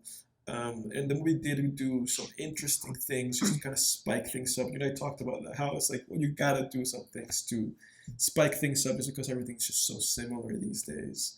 Yeah. Okay, movie. I don't really have anything else to say about it. It just kind of felt like the James Gunn formula. It felt by the numbers. Um, Yeah, I can kind of second everything you just said. I mean, yeah, yeah, that's it. but I think those kinds of movies, maybe there's probably like a fatigue with those. Guardians of the Galaxy, Deadpool, Suicide Squad, there's standalone movies like that coming out, Bullet Train, these action comedy kind of things. I think there's a fatigue with that right yeah, now. For me, there is. They were really fun. Like when Guardians of the Galaxy first came out, it was like, oh wow, that's the best movie. So many people were like, that is one of the best movies I've seen in a while. Like it's yeah, so much fun. And then Deadpool came out and it was like, that's so much fun. And I think that formula is getting old yeah, for people. yeah. For me, it is. When I all the think Marvel so. movies too, Yeah, all the MCU movies. no, I'm with you 100%. Like that. That's how I feel about that stuff. But yeah, I would watch that and watch Dune, and then I watched Poor Things. But before I talk about Poor Things, I also watched a movie that I never mentioned that I watched. I watched Shin Kamen Rider, the Hideaki Anno Kamen Rider film. Shin Yeah, Kamen Rider. yeah, So it's like a part of the Shin kind of yeah, Godzilla thing. yeah. It is part of like the whole Shin thing. It is Shin Kamen Rider. Um, Because did he make a Shin Ultraman too? no, that's not him. I think he co-wrote that, but that's the other guy. Okay. That's like the guy, because Shin Godzilla was him and this other guy. I think like Shin Higuchi. Higuchi made the Ultraman film, and he made the Kamen Rider film. But Shin Kamen Rider was pretty. It was great. I mean, I gave it a 7. I thought it was really good. I would not recommend that movie unless you are either a fan of Kamen Rider or a fan of Anno, because Shin Kamen Rider is really obtuse. It's really kind of like a strange, weird movie, and it's structured almost like just like a show. Like it's structured like it's not structured like a movie. It's structured like a whole Kamen Rider season in a movie. So it feels kind of rushed in that way. I think I enjoyed the movie just out of love for Kamen Rider and out of love for Anno stylistically. Yeah. I wouldn't recommend this movie to anybody unless they Okay. unless they fulfill either of those two things. Either if you like Kamen Rider, or if you've never seen Kamen Rider but you like Power Rangers, and if you like Anno, then you'll like this. Otherwise, you'll probably watch this and be like, I hate this. But I really enjoyed it. Um, Again, like I said, then I watched Poor Things, and I have to say that I think it's the worst Yorgos Lanthimos movie I've seen. I've seen every Yorgos Lanthimos movie except for Dogtooth. Um, I've seen The Lobster, I've seen The Favorite, I've seen The Killing of a Sacred Deer, and it's interesting because people were hyping this movie up because obviously it won an Oscar, it won various Oscars. It's been his most successful movie commercially and critically. Your movie sucks gave this movie a 10 out of 10. Everybody else on Letterboxd that I follow gave this movie either a 9 or a 10. So I watched this and I was just extremely unimpressed. Um, it's the first Yorgos movie that made me feel like I felt when I watched that Wes Anderson movie. Like it made me feel like the one before last Wes Anderson movie. It just made me feel like it kind of just felt like everything was just like so surface area, and I was felt left with nothing. Nothing other Yeah. than complaints. Um, Okay. Visually, the movie is very interesting. I have nothing to against the movie like visually, and like there's some interesting ideas and concepts in the movie. The movie is basically like a remake of Frankenstein in a way. It's based on a book, and the Really? book is inspired by Frankenstein. So there's like a lot of like little details and like things that are made that are there to make connections. People have said that this movie is basically like weird Barbie because it's a very it's kind of the movie is very political in that sense and very much about I guess like dynamics and feminist like ideas. Yeah. Again, I thought I was gonna love this movie. The production design is immaculate. The cinematography, the presentation of the film itself, it's like very obviously like well made, very professionally done. They clearly put a lot of effort into this film. Mark Ruffalo is like really funny in this movie. And every time he came back into the film, I was like, oh yes, Mark Ruffalo's back. Nice. But it's a dark comedy again. Dark comedy. I was not all that impressed with Emma Stone. She won the Oscar, and I was kind of like, I don't know if they should have given her the Oscar for this. Like, Yeah. yeah, I was just unimpressed. I know you haven't seen the movie. I'm not gonna spoil it for you if you do plan on seeing it. Um, I found the movie highly questionable in its themes, in its execution, in its writing, and once you get past like I feel like with this movie, once you get past like the wow element of it or like the rare element of it, because it is like a really eccentric movie. Once you get past that, and once you get past like any shock factor that the movie has, I feel like you're gonna be at least this is my experience. I'm speaking for myself. Like I was left very much feeling kind of like empty and just kind of like the movie didn't really have anything to offer to me. Yeah, Okay. I thought it was kind of boring, and I thought it was kind of obnoxious, and ultimately kind of pretentious, which is something that people have said about Yorgos before, and I've defended him, and I'm not gonna defend him with this, even though it seems like I might be alone in my feelings. But yeah, I thought this was honestly, I gave this movie a 5 out of 10.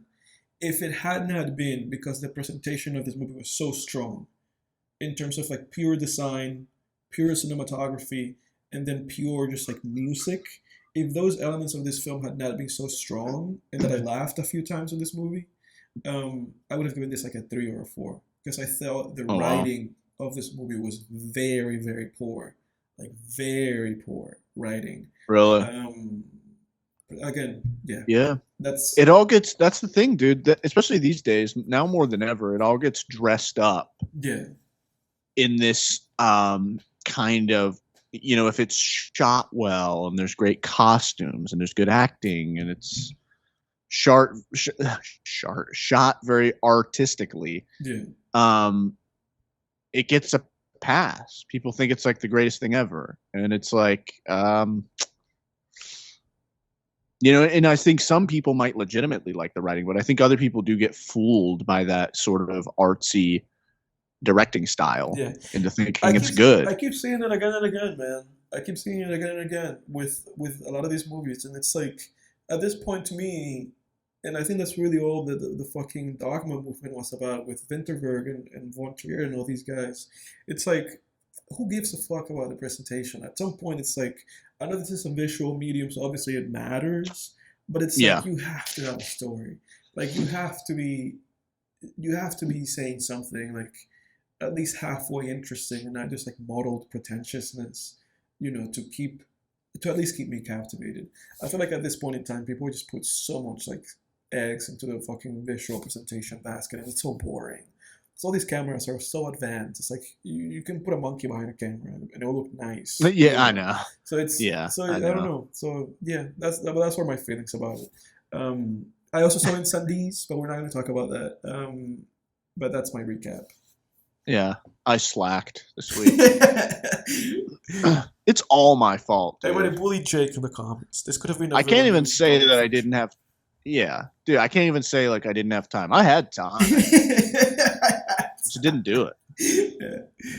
It'll be Um, next week if you're down to do it. Unless you want to, if you want to watch something else, we can watch something else. no. I want to watch that movie. No, for sure. I won't. I won't. No, dude, I'm not gonna. I'm not gonna.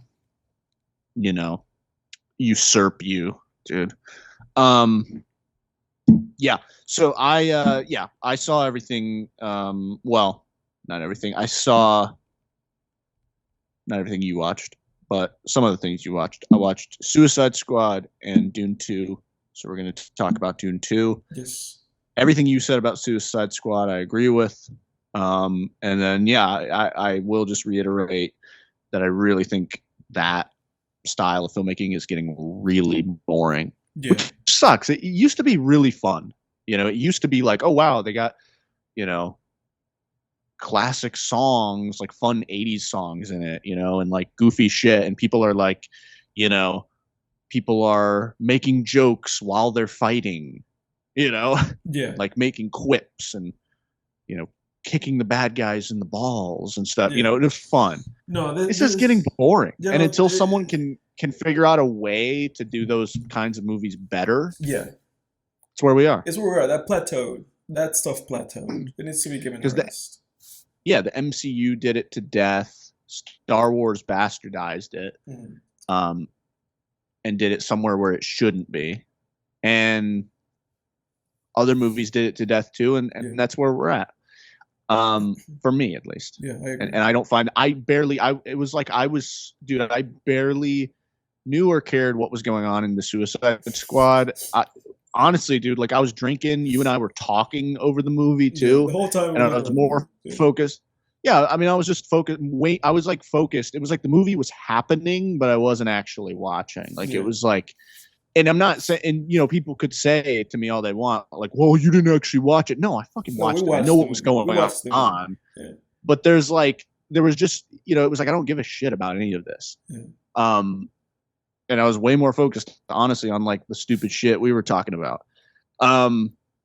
Anyway.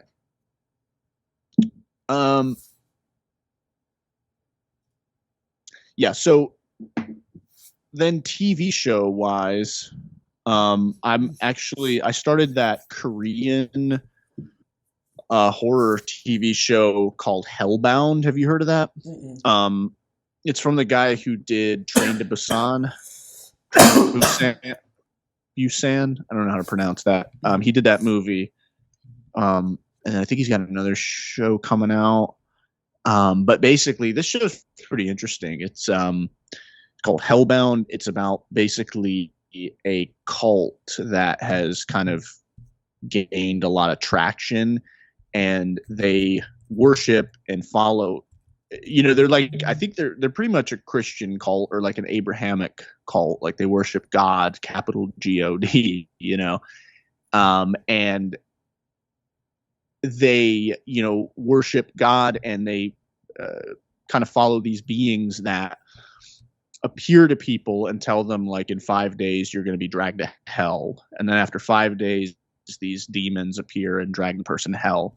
And this cult's all like, oh, we're righteous, and these people are sinners, and this and that, and they're gaining a lot of power. And the main character is a detective who his wife was murdered years prior. Mm-hmm. And the murderer got off on basically like a drug plea, like an intoxication plea, because I guess the law is just kind of different over there. Mm-hmm. And only got 6 years and then was released. And so it brings up this interesting philosophical dichotomy of,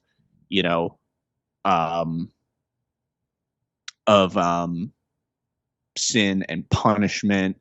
And, should we, rejoice in the punishment of evil people? Should we is it wrong to enjoy the punishment of evil people? But also there's the other side of where it's like, okay, this woman is, on television being dragged to hell because she had premarital sex. Like, that's a bit much, so it's very interesting. It's a very interesting philosophical dichotomy. But I'm really enjoying it so far. I'm about halfway through the first season, and that's all there is. Okay. The second season's coming out here. But it's pretty good. I will say the one part that's off-putting for me are the visual effects. Particularly the demons that drag people to hell are really goofy looking. Like, they look like basically Hulk, but dark with like smoke coming off of him, Mhm. and they like run like Hulk does and chase the people. You know, it's like I don't know, but I try to just push that aside and just enjoy the story and the rest of it, because the rest is really good. That's like my only gripe with the show, but it does take me out of it. Like that's a big gripe. I hate the design of those creatures. They really suck. I think they could have done way better with that. Yeah. I would have preferred stuff like demons that look like the Quiet Place monsters or something, honestly, over that. Over Demon Hulk. Yeah. But and then let me see. I listened to Schoolboy Q's new album today, Whoa, Blue Lips. Uh-huh. Yeah, did you listen to that? I have not. I have it on my phone though. I don't honestly, man. I didn't really like it. Really? Like Okay. I was really disappointed because the first couple of songs I was like, this is pretty good, and then there's a few good songs off of it there's a few songs off of it I really liked. Like let me see what I like off of this. Give me 1 second. I'll be quick about this, but I'll just rapid fire the songs I really liked. Not even really liked though. I liked them, but I don't even think they were that great. Mm-hmm. Pop, I liked Thank God for Me, Blue Slides, Ohio featuring Freddie Gibbs, New, and Lost Times featuring Jazzy. Okay. I would say I really like Thank God for Me was really catchy. That was a banger. And then Ohio with Freddie Gibbs was pretty good, but Blue Slides was pretty good. And then the others were like okay, but then the rest of the album I thought was crap. Like I had to skip. I started because when I listen to albums top to bottom, I listen. You know what I mean? Yeah. But after a while with this one, there were so many skips that I was like, I kind of give up, and I'm just gonna kind of skim it real quick. Yeah. Like go to each song, fast forward 30 seconds. Does this sound good? Yeah, it does. I'll put it on my playlist. If not, skip. Yeah. Because I don't know, man. I just don't. I'm not seeing it with this one. Yeah. A lot of the songs too, that the beats like didn't have good rhythm. The rhythm seemed off, and Schoolboy Q's rapping seemed off too, like off key, off rhythm, and just I don't know. It just a lot of it was obnoxious. Yeah.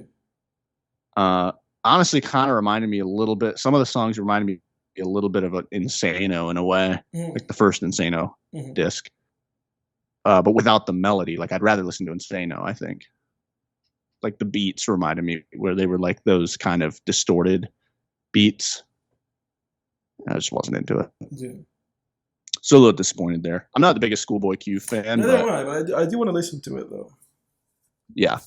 I got reminded of it because I was listening. One of the best Cudi features, I think, is Dangerous by Schoolboy Q. Yeah, that's a great one. Like that's a great song. And then I was like, yeah, shit, he has that new album. I gotta go listen to that. Not for me. And then seeing that the Kid Cudi World Tour's coming around, and that I'm basically the Kid Cudi version of a Swiftie. I have been listening to Kid Cudi nonstop. Yeah. I have a problem, dude. All day, dude. That sounds like a blessing if you're listening to the good albums. Anyway. Yeah, I have a playlist with just all of his songs, and then I did curate the Insano album. I'm not gonna lie, but everything else is there. Every single song off of every album is there. Okay. But I had to curate Insano. But even Speed and Bullet to Heaven's in there, dude. Really? Okay. But yeah. Honestly, dude, people keep saying I always hear Speed and Bullet to Heaven's terrible, but every time a song from Speed and Bullet to Heaven comes on, I'm like, this is good. I can't wait to get to it. But I don't know. I'm gonna get there. I'm not. I mean, dude, like even I've been listening to the last track, Embers, on Speed and Bullet to Heaven. That's a great song, dude. Okay. That's like not even just pretty good, like passable. No, it's great. Yeah. Okay. Anyway. But yeah, I love Kid Cudi so much. I had to get those tickets, dude. I can't get old. I told you I can't grow old. My grandkids are like, Grandpa, did you ever see Kid Cudi in Nope. concert? Yeah. Nope. Oh, we saw. I sat on my thumb. I Yeah. sat on my hands. Yeah. So far Didn't we've go. seen Death Grips, and at least you're guaranteed to see Cuddy. We'll see how things shape out for me. Yeah. Yeah, you're gonna be telling your what are you gonna tell your grandkids, Edward? Like, nah. What are you gonna tell them? I was not I there. saw Death Grips. I was not Who's there for that? it. Yeah, they were like, "Who's that?" Yeah. Like, kids these days. Yep. I'll be able to say, dude, I saw the greatest musician of the 21st century, dude. Yeah. Kid Cudi. And that's dude, I stand by that. I know you do. Who else? Fucking who else, dude? Maybe Doom. It's the only other one I can think of. I can see Kanye as a serious contender, even though his music, a lot of his music's not for me, but it's like I could see that as an argument. Yeah, he's up there. He's up there for sure. But it's like, dude, anyone who wants to scoff at that opinion, bring your best. Yeah. Who's your best? Who you got? You ain't got nobody. At least hip hop wise. Yeah. But yeah, let's get into Dune 2, dude. Well, everybody will watch Dune 2, as might be obvious by the title and the thumbnail of this video. Denis Villeneuve, 2024, we're there at the movie theater, second weekend, on a Saturday, on an extremely packed theater. Every seat was sold in that theater, and it was IMAX, so we had the basically peak experience for this movie. Man, I know that you and I have talked about this. We've talked about this movie obviously over the night and then the next day that we saw it. But over this past few days, what else have you come up with? I don't know if I have any new thoughts since we spoke, but I got to share all my thoughts with the audience, listeners. Yeah, but I mean, yeah, I thought it was phenomenal. Like I thought the first movie, you and I think you gave the first movie a 6. Mm-hmm. I give the first movie a 7. I think we both kind of agreed it's like style over substance. I'm one rating slow in the second half in each one of these two movies. yeah, because you gave this one an 8. I gave it a 9. Dune 2, like 9 out of 10. I thought Dune 2 is phenomenal. Go see it while you can in theaters. Like if you're listening to this and you haven't gotten your ticket, what are you waiting for? Go get your ticket. Yeah. Go see it. Even if no one will go see it with you, just get a ticket. Go see it. There was that one guy that sat next to you when I was like, "Oh, that seat is the only one between us and that group of people." And there was one guy. Yeah. I guess he was like, "I'm gonna go see Dune no matter what." Yeah, he's like, "I'm fucking seeing this." Yeah.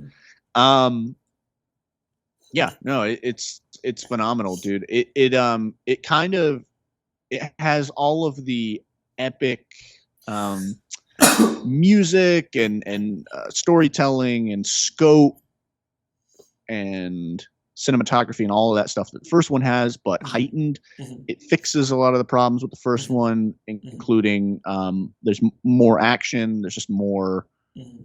It's more climactic than the first one. Mm-hmm. And there's more humor in this one, but without being not just too goofy, but goofy at all. It's not goofy, but every story has to have humor. You have to have humor. You have to have comic relief. The first one had none. It had absolutely even the darkest movies have humor. I've always said it. Even Hereditary, one of the darkest films ever made, has humor. Prisoners, one of the darkest movies ever made by Denis Villeneuve, has humor in it. You have to have a little bit of humor in every story. I think, and that's what every story I think has in common. And art in general, like even music, because stories it's all kind of goofy in a way, where it's like we're telling stories here, like children. You know what I mean? Mm-hmm.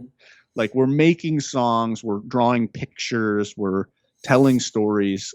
It's a childlike, not childish, but childlike. It's a childlike act to create art, and with that, I think humor brings a level of like, hey, I get it. Life isn't that serious. This is art. Art is serious, but also not at the same time. Mm-hmm. And this movie does better on that front. But yeah, from the opening scene, man, the opening scene, I was like, this is awesome. The opening scene took Like, place this is in great. Mexico. Right, yeah, with that yellow filter, Yeah. Breaking Bad, the Yeah. Breaking Bad universe. Yeah. Yeah, Don Eladio was chilling by the pool. Yeah. No, but yeah. And then the story, story wise, I thought it was great. There's a lot of great commentary on, religion and everything. Yeah, let's do. I mean, we can get into spoilers too. Yeah. Kind of like what we kind of like what we talked about earlier. If you haven't seen Dune, get out of here. Yeah, this is Dune 2. Go see Dune. Close out of the video now. No, this is as far as you go. Like, this is. Yeah. You've teased yourself enough. Don't go beyond this point, or you're gonna get spoiled. Yeah. Yeah. You go tickle your balls on your own time. Yeah. No, yeah. So I thought the storytelling was great, in especially with the whole Messiah thing, and the prophet stuff. They did a really great job of just kind of communicating just the sort of scam that is organized religion and messiahs and waiting on the Messiah, and all of that stuff, and how there's different factions of people that believe like slightly different things. They did a great job with that, I thought. Yeah. What did you like? What was your take on that? Well, that's exactly how I felt. Because I, from my understanding, this is supposed to be like a subversive story, that is supposed to kind of be applying applying these themes in a more like real world, like in a very real world kind of symbolic analogy type of situation where from what I understand, Frank Herbert, his whole deal was that he was just kind of like, he, like everybody else, grew up in a world full of religion, whether it's Christianity or you name it, whatever it is. But then they also grew up in a world post The Lord of the Rings, and other such stories about a hero's journey and a hero's tale of promise and fulfillment, and of there being a prophecy of a great liberator and, being king again and bringing peace to the realm. So in a way, Dune, it's supposed to be like a cynical story because it's like a reaction to these other stories, and it's looking at it from a less like rosy eye, like, oh my god, the hero, the journey, the promise, the promise, and it's the prophet, the savior, exactly, and it's looking the at boy it, who lived, right, and it's basically just trying to subvert these tropes and basically say, like, if there's a prophecy, who made that prophecy, like, I've always thought that with prophecies in stories, it's like, who wrote this, when, where, how would they know? Exactly. So it's looking at it in that perspective of being like, if there is such a thing as a prophecy, why? Where did that come from?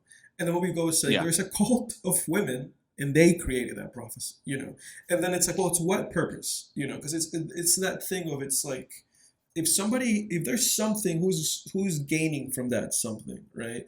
And it's like, okay, they created this prophecy for the purpose of ruling over the universe, of gaining power, of manipulating people, by using their own beliefs against them, So that's, I thought that Denis did very well in terms of not only like being able to present that to the audience and being like, hey audience, this is what this movie's about, this is not fucking Harry Potter, like, this is a movie about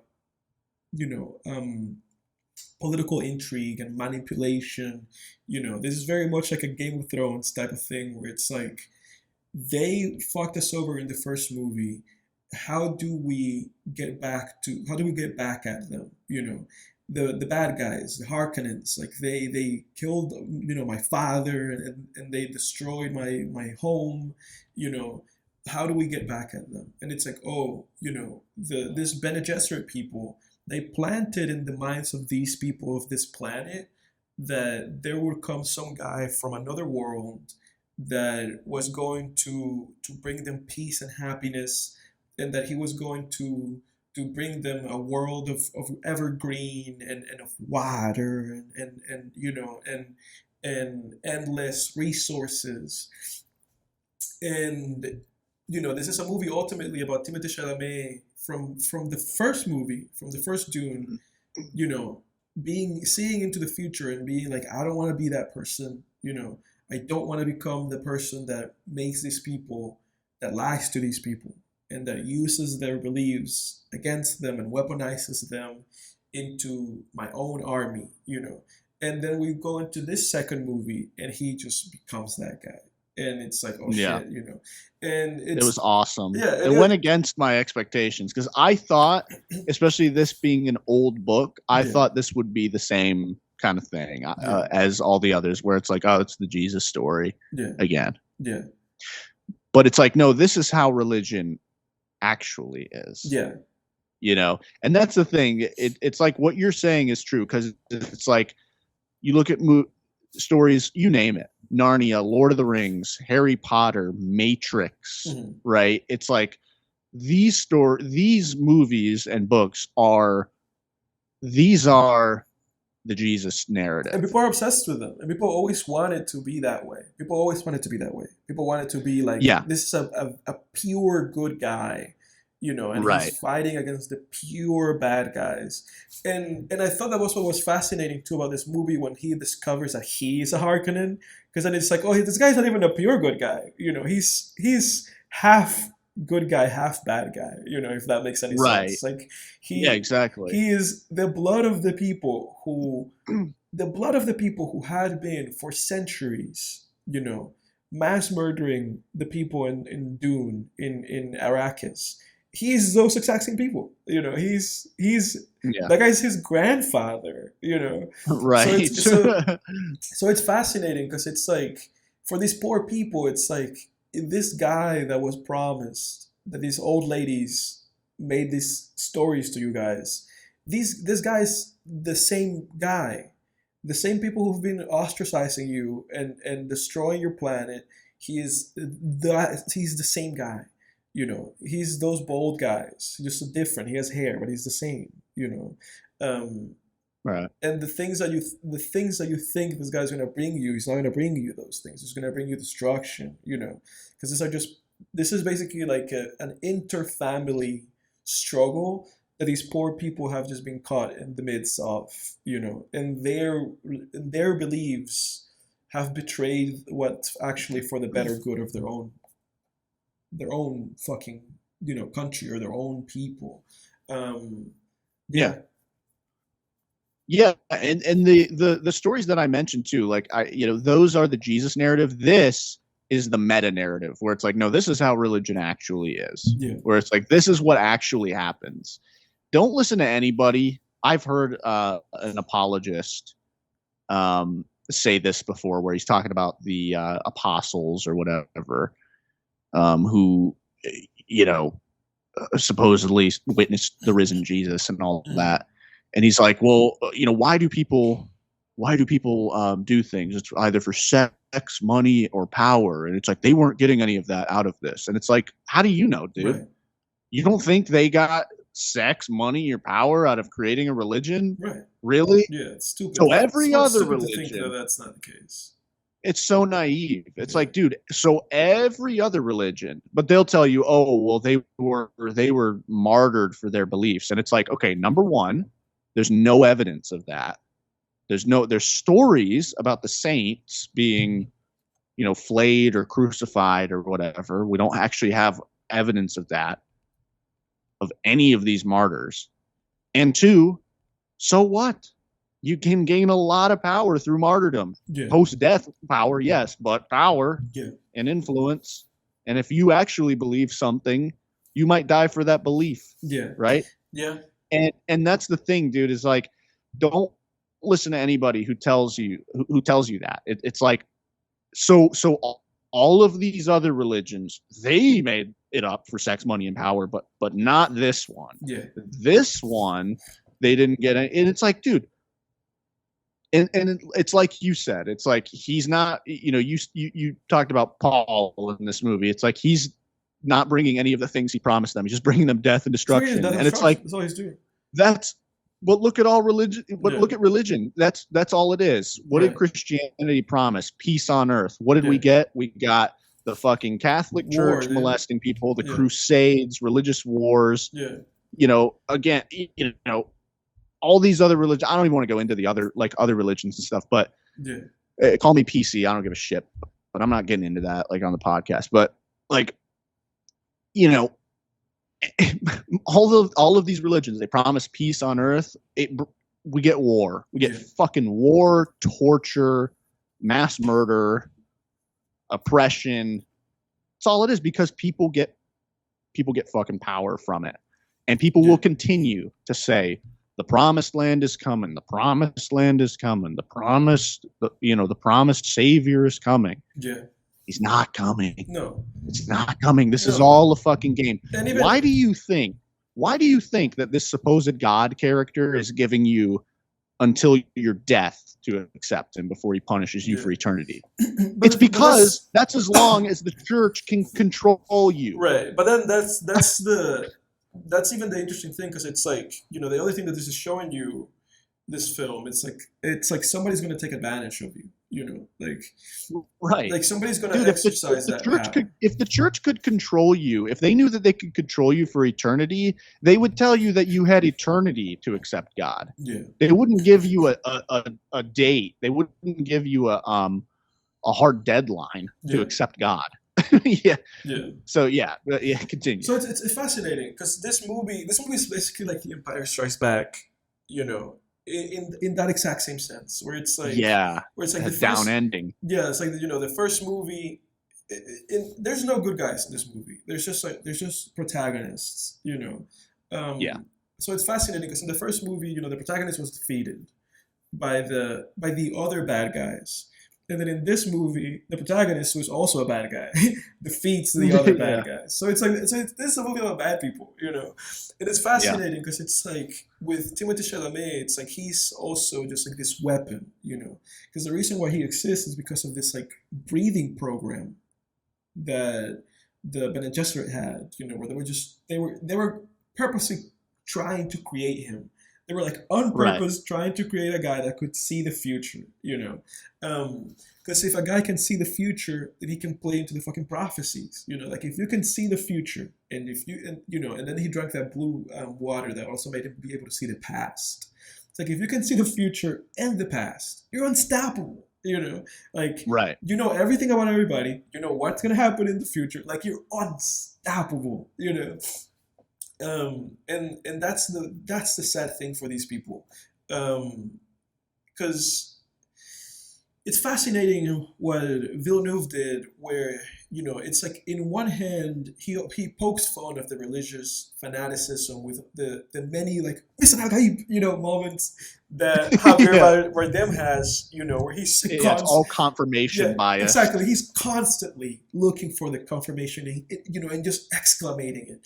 But then also the sad thing about his character is that he's one of these people's leaders, and he becomes corrupted, he just becomes like a fanboy, and it's pretty sad, because then the only person that you have in that film that questions whether any of this shit is valid is Shaney, like his girlfriend, Zendaya.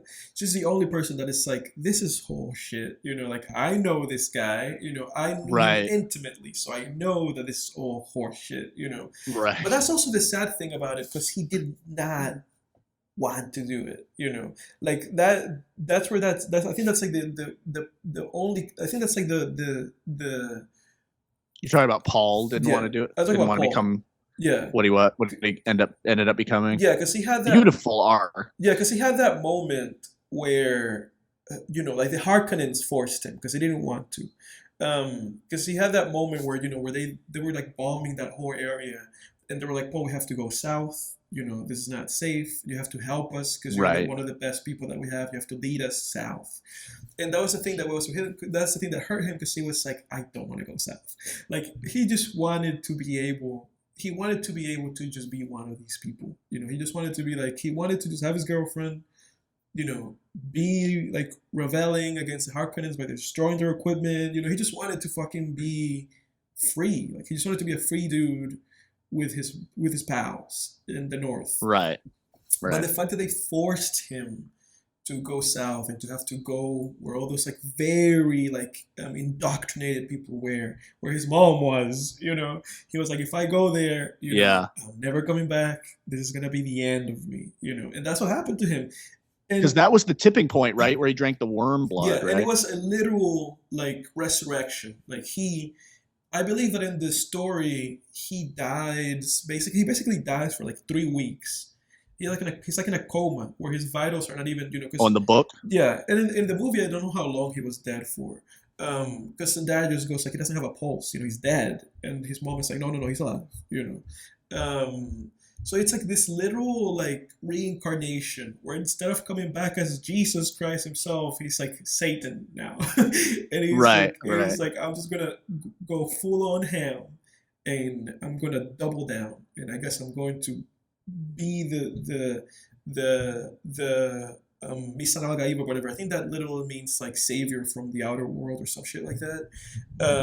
He was like, I'm literally gonna be the guy they want me to be, and he did. Yeah. And then he was like, now all of you fucks, all you guys believe that I am the guy because I can see the past and the future now. It's like all of you fucks are gonna go and fight my war for me. Yeah.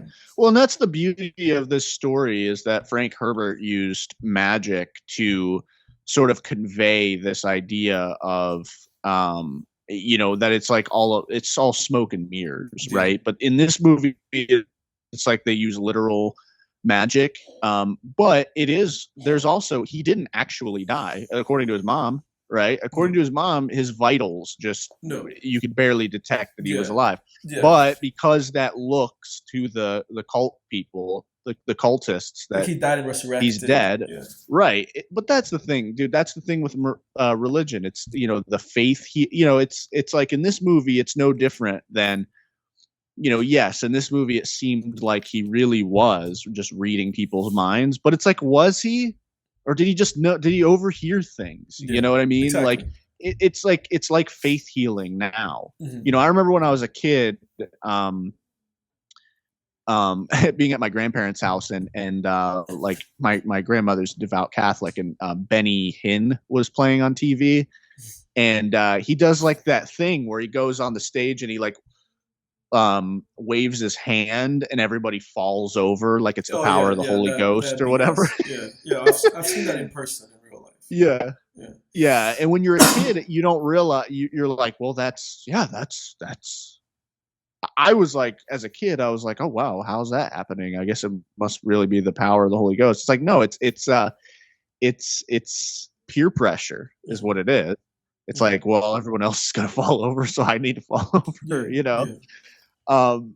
and that's all that stuff is. There's faith healing and all that stuff too, like making your leg grow back, or it's all a magic trick. And that's all religion is too. It is one big old fucking magic trick, dude. I really think like fun. I have no problem with people being religious or even fundamentally religious. I have it's free country. I have no problem with it. Yeah. However, I do think that if you're a fundamentalist if you're a fundamentalist and you give a lot of money to your church and if you're being if this is affecting your life, if you're a fundamentalist, I would say you should go see this movie. Yeah. Well, because if you look at Javier Bardem's character and you think that's not me. Yeah. No, it's you. Well, the interesting thing. I've seen discourse online about this movie where people have blindly gone into this movie, watched it, and ignored things that I thought were like obvious about this movie. And that's the thing. When I say that, I don't think that like any more than maybe like 5% of fundamentalists that see this movie will even be affected by it. Dude, that's the thing. People have gone and seen this movie, and people have come out of this movie thinking that this was just The Matrix. Like, people have come out of this movie being like, yeah, it's like Right. He's Jesus. Exactly. There's a percentage of the people who've seen this movie who are just fucking like Nazis. Not. Let me clarify that. Nazis. let me clarify that. There's people who've gone and seen this movie and basically have come out of it being like, this movie's about how white people are supposed to be leading and stuff like that. That's what I'm saying. Oh shit. There's people who've come out of this movie and they have purposefully misinterpreted this film. And then there's people who've come out of this movie who are not Nazis and who have just gone out and seen this movie and they think this movie is The Matrix. And they're like, this movie's about how this guy's a great guy. And from both sides, I'm like, how is it possible? Because I was like, I could see you thinking that after the first movie. Yeah, because in my head, people are thinking that after this fucking movie. And in my head, I'm like, didn't Denis made this like really obvious and really clear? Like, this is not like the fucking Matrix. And this is clearly also not, fucking some Nazi movie. But alas. Well, yeah. Yeah, because it's like Zendaya's reaction to all of it tells the whole story. That's all you needed. Maybe it wouldn't be so obvious without her character. Without her character, I could see you watching this and thinking like her character serves to take off everyone's collective rose-colored glasses. Yeah. Without her character, I could forgive that. I honestly, without her character, I might have been like, oh well. To be honest, man, I don't know though. But Javier Bardem's character also makes it pretty obvious that it's a scam. I think people are like willfully like misinterpreting this movie, just for their own purposes, to basically follow their own way of thinking. It's like the movie's saying some pretty clear shit, like especially with how manipulative his mom is. Like, she basically becomes like fucking what's the bad guy from Star Wars? Palpatine, She's like purposely manipulating everybody. She's telling Timothy, like, we have to make these people believe this, like we need them to believe this. We're going to go forward. Like, there's so many scenes in this movie that serve the purpose of just reincorporating, like, they're being really bad and really manipulative. They're not good. They're hurting these people and they're taking advantage of these people's beliefs. And, this movie's about how religion's bad and how it can manipulate people if you don't think for yourself. Yet people are really coming out of this thinking that it's like something else. From what I understand, it's certainly a very anti-fundamentalist film. At least we will get part 3 at some point if people are fucking misinterpreting this movie. Because from what I understand, part 3, like the second book, apparently makes everything like even more crystal clear. Like, these people are bad people. I want to read the book. Actually, I want to read the second one. Even if it's fun seeing them go like on a revenge path, and they're obviously fun. Revenge is like, oh my god, retribution and cathartic, especially after the first movie. But apparently the third book makes it even clearer. Like, these are really bad people. Second book, third movie. The second book and the third movie. Yeah, that's confusing. Yeah, I was thinking it was the third book too. It's funny, but I want to read the second book. Actually, I'm not saying I absolutely will, but I might. I want to read this because I want to see what happens. Next in the story, and it's cool. Like, I do love turning stories on their heads. I like the Jesus story. I think there's a place for all of that stuff, but then I also think there's a place for subversion, for sure. Stuff like this for subversion. And subversion is hugely important, because then when we rely so heavily on these old myths, it is kind of like we start to become slaves to them, I think. Yeah. And you want to turn the myths inside out and examine them further and see how they compare to real life. But and what you're saying is so true too, because it's like people don't I don't think people just, what it is, man, people aren't willing to turn their insight in toward themselves. And I always try to be fair, and do that. And I'm aware of the time right now. I'm going to wrap this up quick, but like I do my best, to be self-aware, throughout this podcast. I've said, like, mean shit about people on this particular episode. Yeah. But I tried It was mean this throughout this podcast, and I hope that came through to also turn the insight in toward myself and be like, well, maybe we're hypocrites by putting out film tangents and blabbering on for hours about our opinions. Is that really better than some guy who puts 2 sentences on his Facebook page? You know what I mean? Trying to communicate that, like, hey, we're all kind of stupid sometimes. I'm stupid. I have stupid moments. Obviously, we can't be here saying shit while ultimately engaging in the very similar things. Exactly. It's just like we're just trying to, point things out. There is extreme stupidity online. I'm not going to apologize for that, but the point I'm trying to make is I do try to turn that insight in toward myself. Like I said with the dog post, it's like I'm not going to pretend that I'm immune to getting attention online. It feels nice, Exactly. I've had stories published online. It feels nice and warm and fuzzy when people say it was a good story. Not so much when they say the opposite, but but thankfully I've had more of the former. But people, I think that's a big that's something you want to be doing, because I think a lot of people have an inability to do that. I knew a guy who I worked with a few years ago, fundamentalist Christian, yet he would always talk about cults and cult-like behavior. And he even said to me, like, oh, well, I refuse to like do Santa Claus with my kids because that's, bullshit. And I was like, that's fascinating.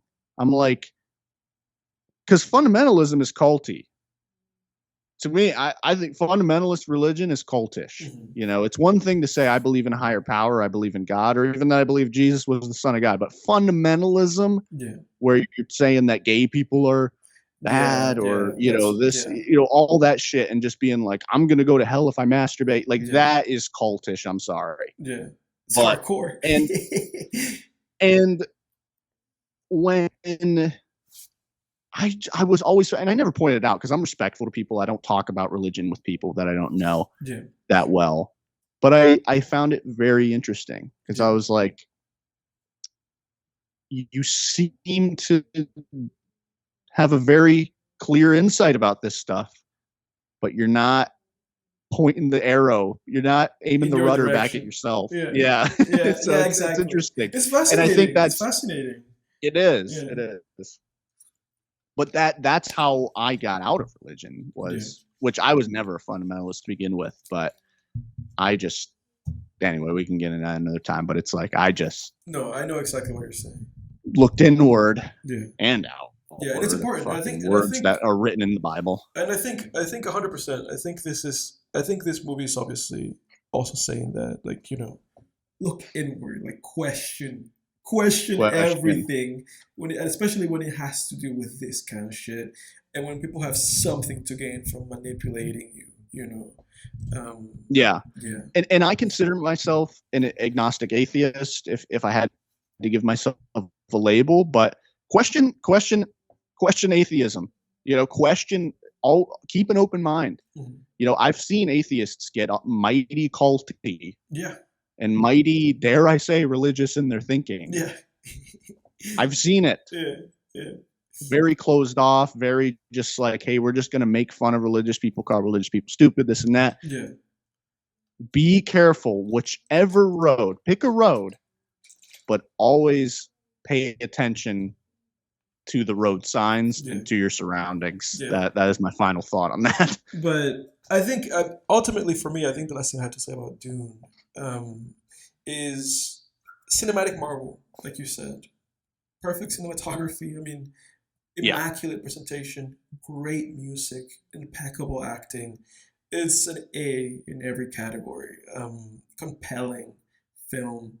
I think important film for sure, especially in these times we're living in. It's this political climate. It's election season soon. I guess it would be an 8 out of 10. I think if I watched this, it actually would become a 9. I think it's great. An 8 out of 10 basically is for me saying a movie's great. Any movie I give an 8 out of 10 to is me saying I have near to no issues with this film. I thought it was a great film. Cannot wait for the third. Loved it. I can't wait. I can't wait to watch this one again. Actually, Yeah, I can't. That's what I'm saying, dude. I can't wait. And I think if I do, I'm gonna give it a 9 probably. But it's an 8 for now. Yeah. Yeah. I mean, Denis Villeneuve is one of the greats. I mean, Prisoners is one of my favorite movies of all time. Blade Runner 2049 was great. Sicario is great. Arrival's amazing. Like that, and now the Dune duology that we have is incredible. I can't wait for you to watch Incendies so we can talk about it. Yeah, no, I'm excited about that. That's next week's film, folks. We're gonna watch Incendies. Incendies, not. That's enough. I had to do it. But that's next week, everybody. We appreciate you listening, and